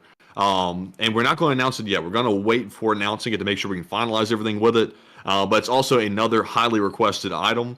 And I think, honestly, the one item, like, make it special, like the flag here, one item per month, and keep it low cost. That way, everybody that wants to get it can get it. I think that would be the best way to go. That seems like the most, I guess you could say, special way to do it. While not just like, you know, putting a bunch of stuff out there and saying, here you go. Like we did with the Teespring thing. I wasn't too wild about the Teespring thing, Teespring. And also another thing is Teespring's not cooperating with us with our domain, which has kind of ticked me off a little bit with Teespring. So we'll probably never be using them again. But I'm figuring out that running your own merch store is much better because you can control the quality, you can control everything from the customer service of it and all that stuff, which is invaluable to me. And we weren't able to control that with Teespring, so that's why we moved away from it. But unfortunately, do you have anything to add? Well, in all honest truth, the one thing that ticked me off the most with Teespring is when we ended up buying 4 of our own shirts, you know, as a customer of our store, not as a sample thing, for some of our friends that we have in real life that wanted some shirts. And we ended up getting all 4 of the shirts and unpacked them, and all 4 of them were like just, you know, they weren't that great. So that was one thing that ticked me off the most. But still, with that, I hope that does address that the best we can. And with that, we are on to the next one. And so with that, thank you so much once again. All right, and the next one's going to go to Neil Vizanon, who puts in 5 and says, LSA couples, question mark. LSA baby blankets in the store, maybe. That's an interesting idea. We could probably try and do that, maybe as like a support package kind of a thing, like thrown in. But I don't really know. That is still a cool idea, though. Pretty interesting. And I thank you so much for support and throwing in a pretty cool idea. And with that, we are on to the next one. And the next one goes to Neil Vizanon, who puts in the 5 and says, leatherneck was part of the uniform to protect against swords in the 1700s and 1800s. And I thank you so much for sharing that. I thank you. And I thank you for correcting me on that. Because I was saying, I think I said it was getting phased out in like the 1900s, but I think it was a little bit before that. But still, thank you so much once again for the support and helping to address that. That is actually cool to know that it was actually meant to protect against swords, because now I remember being told that, and I completely forgot that when I was recounting the story of the name Leatherneck. But still, thank you so much once again, and we are on to the next one. And our next one is going to go to Margaret Hemsley, who puts in a $3 donation. And thank you very much, Margaret, for that. She says, I am buying 2 flags when I get paid, and one for a friend. Hey, well, thank you so much, Margaret Hemsley, for the support. And thank you for getting 2. I'll have 2. And thank you so much for getting one for a friend. That is so cool. There's going to be 2 LSA flags, Matthew, in the area of Perth. Guaranteed. Very cool. I want those LSA flags all over the territory of Australia. I want Australia to have to sound the civil unrest alert because the LSA flags are permeating the country. I'm telling you what, man. They're gonna be, I'm telling you what, man. They're gonna be saying that there's so many LSA flags out there that there's a dowering of LSA flags. I'm telling you what, man. They're gonna be putting them all around in the Hindmarsh. They're gonna be putting them around in the Meccarin and the Grass Valley. Hell, they might even be a little bit of a balladong. You know what I mean? like they're gonna be everywhere. Man, I want you, Margaret, to take that LSA flag out there when you get it. Take it out there to the Quokkas, a place of living, and let them wave it around a little bit. And take a picture of the Quokka waving it. Yeah, I like that idea. You know what? That's the best one. I approve. And so that, thank you so much once again for support, Margaret Hemsley. I cannot wait to see some LSA flags in Western Australia. And thank you once again for support and helping this channel to keep on running. And with that, we are on to the next one. And the next one goes to Halligan218, who puts in a $2 donation and says, LSA Biggie Bags, question mark? Yeah, we're working on it. That's now, Matthew told y'all we weren't going to tell y'all what the next thing is, but it is an LSA Biggie Bag. We're going to be selling those exclusively to LSA members who are inside of Detroit, Michigan. So if you're in Detroit, the Biggie Bags are coming your way. Just be ready. There's going to be LSA Biggie Bags. They come with a Mac 9, like in each bag. But beyond that, jeez, man, we might actually like make the packaging art maybe one time on the packaging. Maybe put like LSA Biggie Bag has arrived on the outside of the packaging just for comedic effect. Maybe one time. That would be pretty neat. One idea that we actually had though for the wrappers going on in the future is to try, because most of the stuff in the merch store is going to be premium quality, you know, limited edition stuff, is to actually take the enforcer signature or the enforcer autograph and then just duplicate it over and over and over onto the wrapping. Like either in like a red and gold wrapping or a blue and gold or a black and gold, you know, because gold really goes with really any other color that you try and make it work with. But we could do different wrappers like that and just have the autograph just repeating over and over and over across the entirety of the wrapper. So we were thinking about that idea, but we were thinking of a million others too. But the signature idea for me right now is probably one of the ones that I think is the coolest. But, you know, it really doesn't matter. We'll find a nice wrapper that'll look good, and y'all like it because it's good stuff. But still, with that, thank you so much once again for the support, Halligan. I hope that answered that well. And with that, we are on to the next one. And the next one goes to Edgar Vilmanus, who puts in a $2 donation, but does not leave a comment. But thank you very much, Edgar, for that support and helping to keep us running. And we also have a 2 from Dr. Oetker, who says, I've been expecting you, Dr. Oetker. And he said that last night, too. He's been expecting us for a good bit. He has. I've been expecting you. I've been expecting you, Dr. Oetker. And also, thank you once again for being a British Lee Spring Army viewer. And so with that, thank you so much once again. I hope that addresses that well. And we are on to the next one. And the next one goes to Wyatt Logan, who puts in a 2 and says, Hi, guys, and I'm proud to say I just bought a flag. And Wyatt, I saw your order coming in earlier, and I was like, there's Wyatt getting that flag, and thank you very much for ordering one as well, and I can't wait to ship it out to you. And Enforcer, what say you? And we can't wait to ship it out to you, Wyatt. I'm so happy to know that you got one as well. You're a channel legend and an old guard, so thank you so much for getting one. And also, what was insane, I gotta say, some of y'all are crazy in like a nice way, because Matthew opened the store early, before 8:30. It was open for like, I think 15 minutes before 8:30. And as soon as it opened, within 2 minutes, there were already orders coming in. Like, we weren't even expecting that people were actually refreshing the website, waiting for it to open. Some people were out there refreshing the site, man. They were waiting. Like, they were sitting there literally clicking it, like refreshing it, because I hadn't even announced the thing yet. I just opened to make one more revision to the site, and I was like, wait a minute, there's an order already. I'm like, what? I'm like, how did people see that? I mean, it was crazy. I mean, like, it wasn't just an order. I think before the emails went out at 8:30, there were like dozens of orders that had already come in, and we had not even told anyone that the store was live. So we were like, wow, that's so cool, because then we knew that some of y'all were actually just sitting there refreshing the page, waiting for the first opportunity to buy a flag. And like, I did not think that we were actually going to have people, Matthew, pretty much on the online equivalent of standing in front of GameStop throughout the night to be able to get there when it opens and get the new limited edition game. I never thought that would happen. That was so cool to see. But still, with that, I hope that does address that well. And with that, we are on to the next one.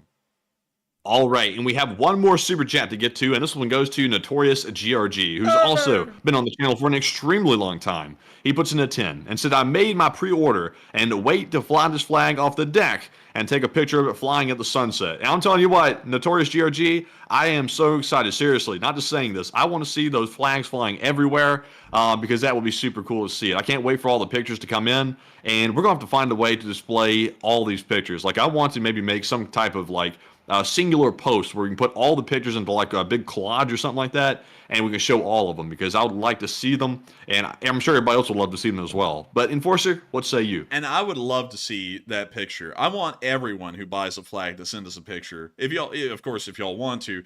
But in a perfect world, I'd like to see all of them having a picture taken up. That would be so cool to see. I cannot wait to see it. Like, you know, I was thinking, wouldn't it be cool, Matthew, if people fly, like, you know, because some of our viewers have all kinds of crazy stuff, helicopters, you know, yachts, you know, stuff like that. Wouldn't that be cool to see the LSA flag flying from underslung on a helicopter, or, you know, or on a yacht or something like that? I mean, that would be crazy to see. That would be crazy to really see an Elite Spring Army flag anywhere, whether it be at someone's house, at a base, in the middle of the woods, in the battlefields of Ukraine, inside of Russia, on the other side of the world. I mean, hell, I was thinking it would be really cool if the Elite Spring Army flag ended up in Taiwan, of all places. That would actually be really cool to see an LSA flag in Taiwan.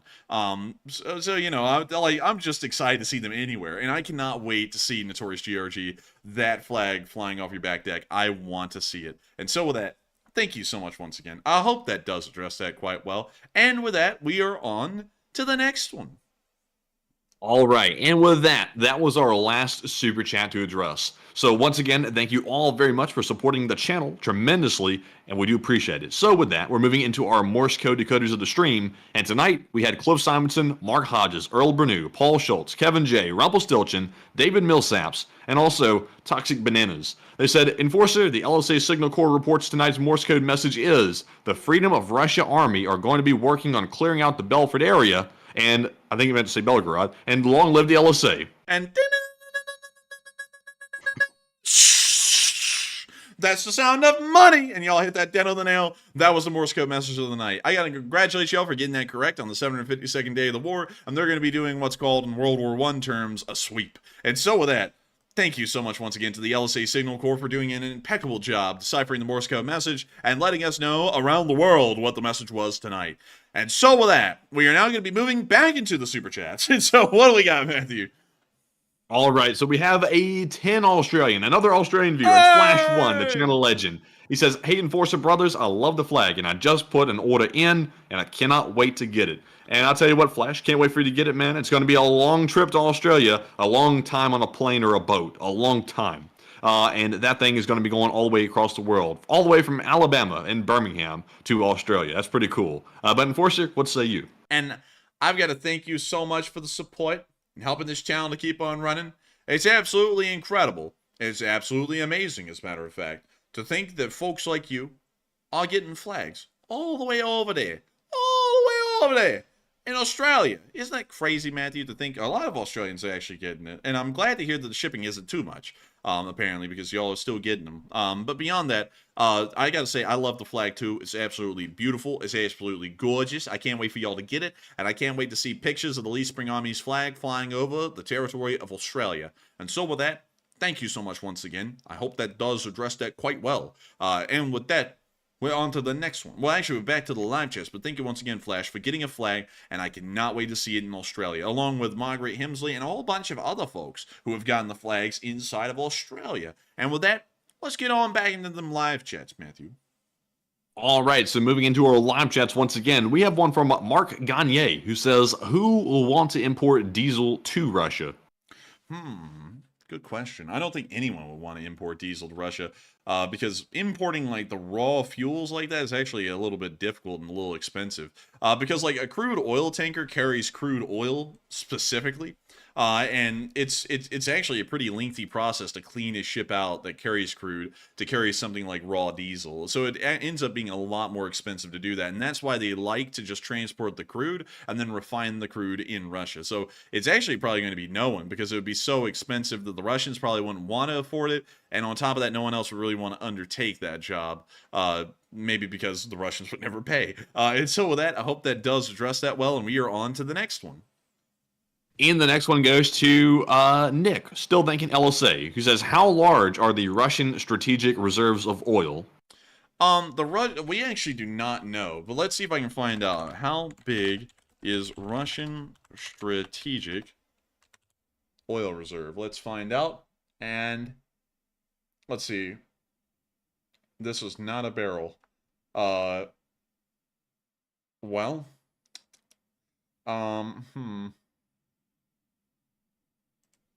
Let's see here. The global size.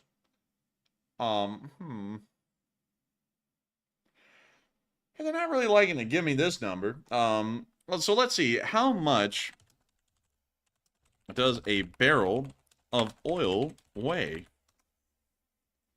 Around 300 pounds. Okay, so we know that a volume of a barrel of oil is around 300 pounds. So that means that we need to take this number of 14.8 billion metric tons, and we need to divide that down by 300. So 14.8, and then we need to keep on adding zeros until we get to a billion. And so I'm going to have to flip my phone sideways. And let's see, that is billion right there, divided by 300, which means that the Russians have about 49.3 million barrels of oil that are inside. Hang on, 14.8 billion metric tons. Oh, hold up. So, oh my God, the math is wrong. Hang on, let me go and do the math again. So, 14.8 billion metric tons. So, we need to do how many?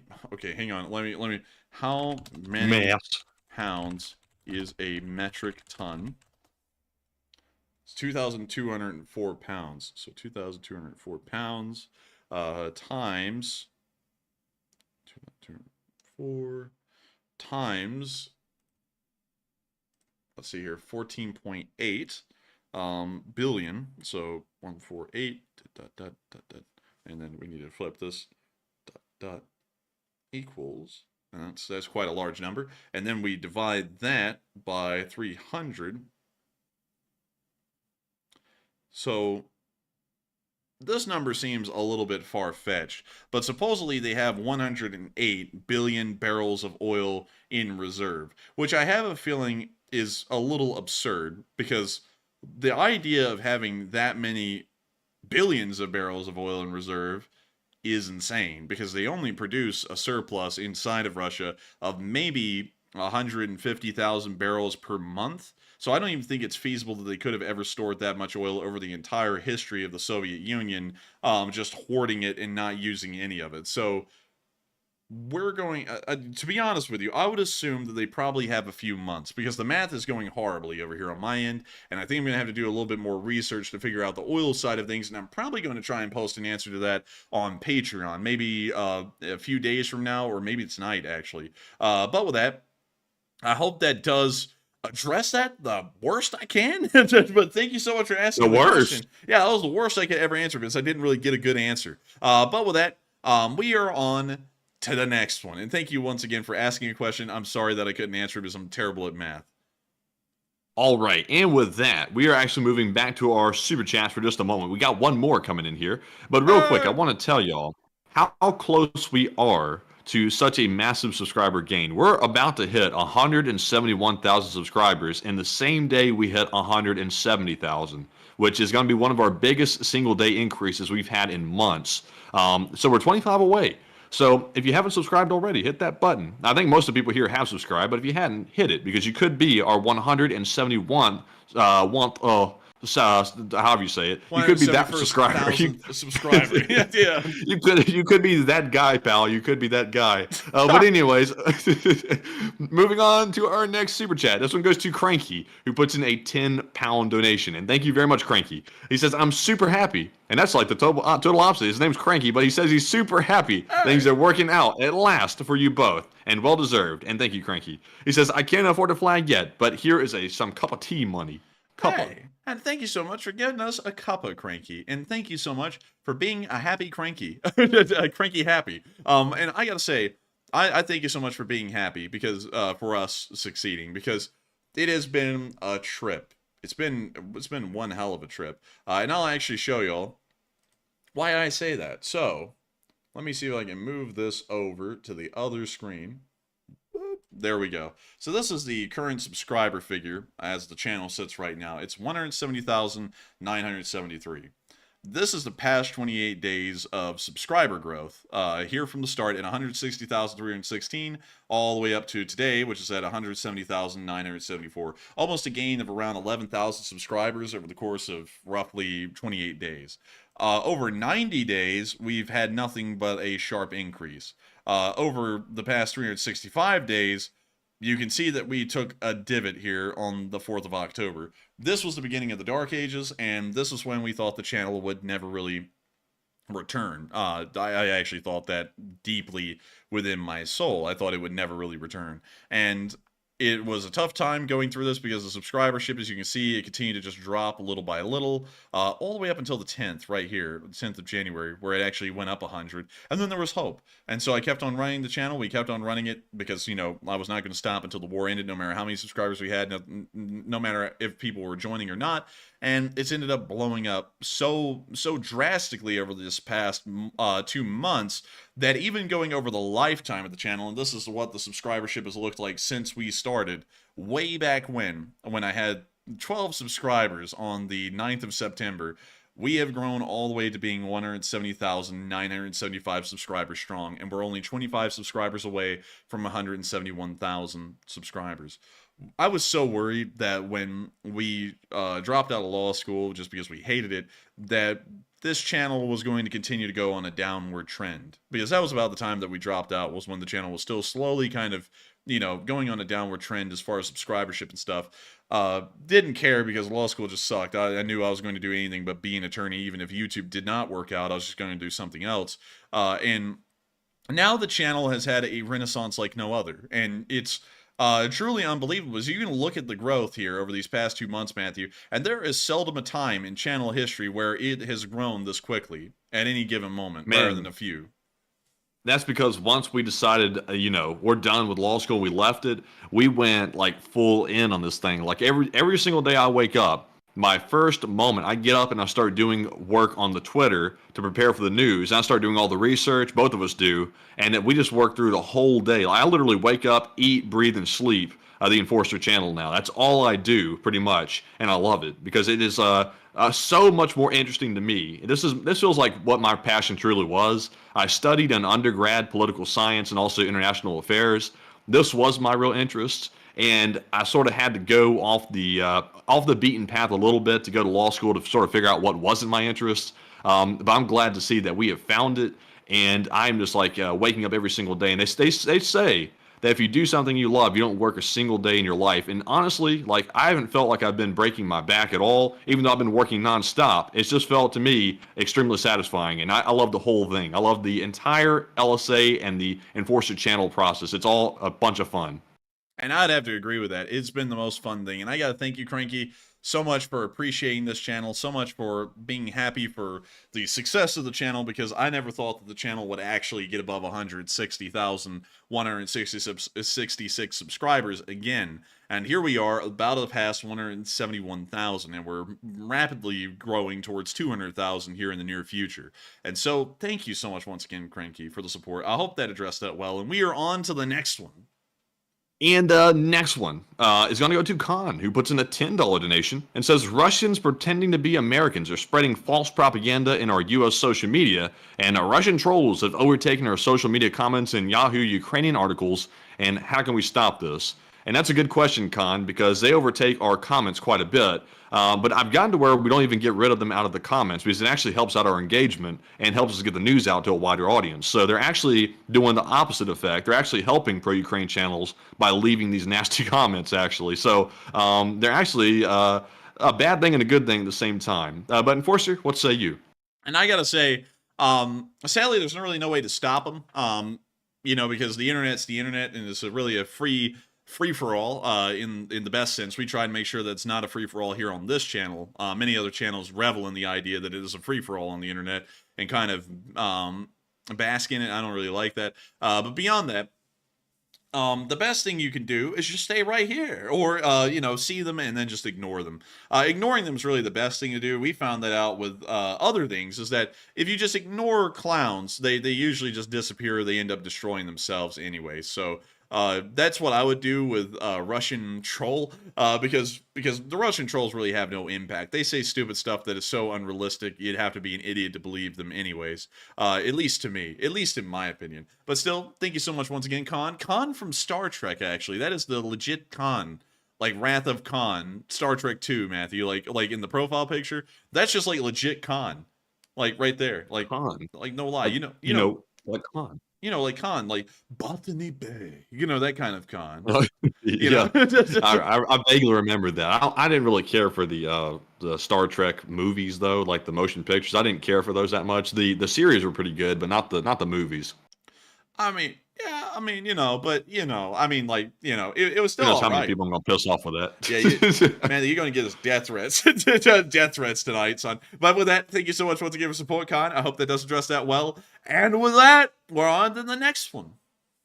And we have another super chat. It is Blue Flam 777 LSA again, and he has thrown in some massive support tonight. And Blue Flam, you've been more than generous to the channel tonight, and thank you so much for it. He puts in another 50 and says, "I have no idea what I'm saying, so I send you a rabbit with a pancake on his head." And question to the chat and F Poopler. Hey, and I can agree with that. Blue Flame 777, legend. And also, I like the idea of a rabbit with a pancake on its head. That just sounds cute. Like put a little bit of maple syrup and butter on that thing. That'd be funny. But still, thank you so much for the support. I don't know why I got so serious about like the analysis of the rabbit with the pancake. But still, thank you so much for the support. It is okay to have no idea what you're saying, because sometimes I feel like that here live on the stream, because sometimes I just fall off the rails and I'm like, what the hell am I saying? And I hope it doesn't sound like that ever, but sometimes I feel like that. But still, we will send the questions to the chat, but that's actually going to be our segue back into the live chats, funnily enough. But still, screw the poopla. I will agree with you completely on that. And thank you once again for the support. And with that, we're on to the next one. All right, and with that, we actually have 3 live chat questions left in the spreadsheet. So this one is going to go to Neville Hotmail, who says, "What percentage of Russian oil refining capacity is within range of Ukrainian drones?" Something around 80 to 90% of it, I believe. I was hoping you would correct me on that, but I'm guessing you're just Oh, like, wait a minute. What you're asking me? Yeah, wasn't it like 80% or something along those lines? I think so. Let me do a little quick referencing real quick, and I can tell you, or should be able to tell you. Let's see here. Let's say to the Twitter, because that's where I put all my postings. Let's see here. I've done a lot of posting today. Good Lord. I put out like 20 posts today. I didn't even realize it. Let's see. Getting down to the oil refinery information here that I posted yesterday. It's a lot of scrolling. It's a hell of a lot of scrolling. I'll be getting there any minute now. Just bear with me, folks. It'll be just a moment. Hang tight, everyone. Hang tight. Okay, here we go. So it looks like within a 1,500 kilometer range, which appears to be the longest that Ukraine can actually target into Russia. It looks like there are about looks like there's about 30 or a little under 30 Russian oil refineries that can be targeted with known weapons that Ukraine possesses at the moment. Interesting. Very interesting. But with that, I hope that does address that quite well indeed. And with that, we're on to the next one. But thank you once again for sponsoring that live chat. And we are on to the second to last question of the night. All right, and this one goes to Reese Radens Roach, who says, "When the RDK takes prisoners, how many do you reckon end up joining once they discover the truth about the war?" That would be really hard to say. I bet you it'd actually depend on each group, like what those units went through, if they were paid well, if they were paid poorly, if their commanders were good, if their commanders were bad. I would assume there's probably a couple that joined them out of every single group of prisoners, but probably not that many. Probably like out of like that 25-man group, maybe 2 of them will join, maybe 3 of them, but probably not many of them. And so with that, I hope that does address that well. And with that, we are on to the final question of the night. And so, who is lucky last person who threw in the lucky last question of the night? And that viewer is Undead. They got dead, but they're undead. They're not dead anymore. It says, "Do we know where damaged M1A1 tanks are being repaired? And are they being sent back to the US or a European country? Or does Ukraine have the required spare parts and knowledge to fix them?" From what we've seen so far, a lot of the damaged M1A1s end up remaining where they were damaged on the lines. We've never seen any of them get recovered, because all of the ones that have been lost so far were lost in the Avdiivka battlefield and have either been overrun by the Russians and just remain as a burned out husk or a damaged husk, or they're in the middle of an active front line near Berdichi, and therefore recovery of the tank is next to impossible given the frontline conditions. The 47th would have to push the Russians back, probably across the railway berm, again, near the Avdiivka coke plant, to be able to create a safe enough buffer zone for engineering units to come forward and recover the tanks and then send them back. So as far as the rear end side of things, or the logistics side of things go on repairing and maintaining damaged Abrams, we actually have no idea, because no Abrams that has been lost or abandoned on the front lines has been recovered yet to see how that process may work. And so with that, I hope that does address that the best I can, or at least explain why we have a lack of information on that side of things. But we have reached the end of tonight's stream.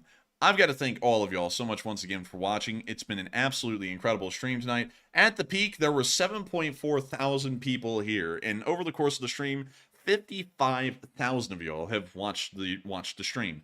We are entirely honored by each and every single one of y'all being here. I say this so many times every single night, but I always want to remind y'all at the end of these streams that y'all are what make this stream worthwhile for us to run. I know that many of y'all say that we're your only source of news and we make it tolerable to watch, but y'all are our only source of actual joy that we get out of covering this news, is getting to cover it with all of y'all, and it's an amazing thing that we get to do every single night. We appreciate y'all's presence greatly, because we would be doing this whether y'all are here or not. So, you know, y'all are really the ones who are more so the variable. It's not us being here with y'all, it's more so y'all being here with us, and that's what makes it so special for us to share the news with y'all each and every night, is that y'all choose to come here and listen to it from us. We're so honored and we're so privileged to be the ones that get to have that pride and claim. And I thank every single one of y'all once again for being here tonight. If you're new to the channel, please think about subscribing. Please, please. We are 15 subscribers away from 171,000. So if you subscribe, you may be the 171st thousandth subscriber. I think that's how, I think that's how you're supposed to say it. But you will be that subscriber. You will be the one. And I got to thank all of you so much once again for watching tonight. I will see you all tomorrow at 10 p.m. Eastern Time to cover the next 24 hours of the news of the war in Ukraine, and also to run our Sunday night fundraiser. Good night, good luck, stay safe, take care, Slava Ukraini, and long live the Leaf Spring Army. The Leaf Spring Army will never die. And good night, folks, and we'll see you all tomorrow on Sunday for our Sunday fundraiser stream, the best day of the week. And also, if you haven't already, go check out officialenforcerstore.com and pre-order your flag today. And a hot diggity dog, Slava Ukraine, Herom Slava, and good night.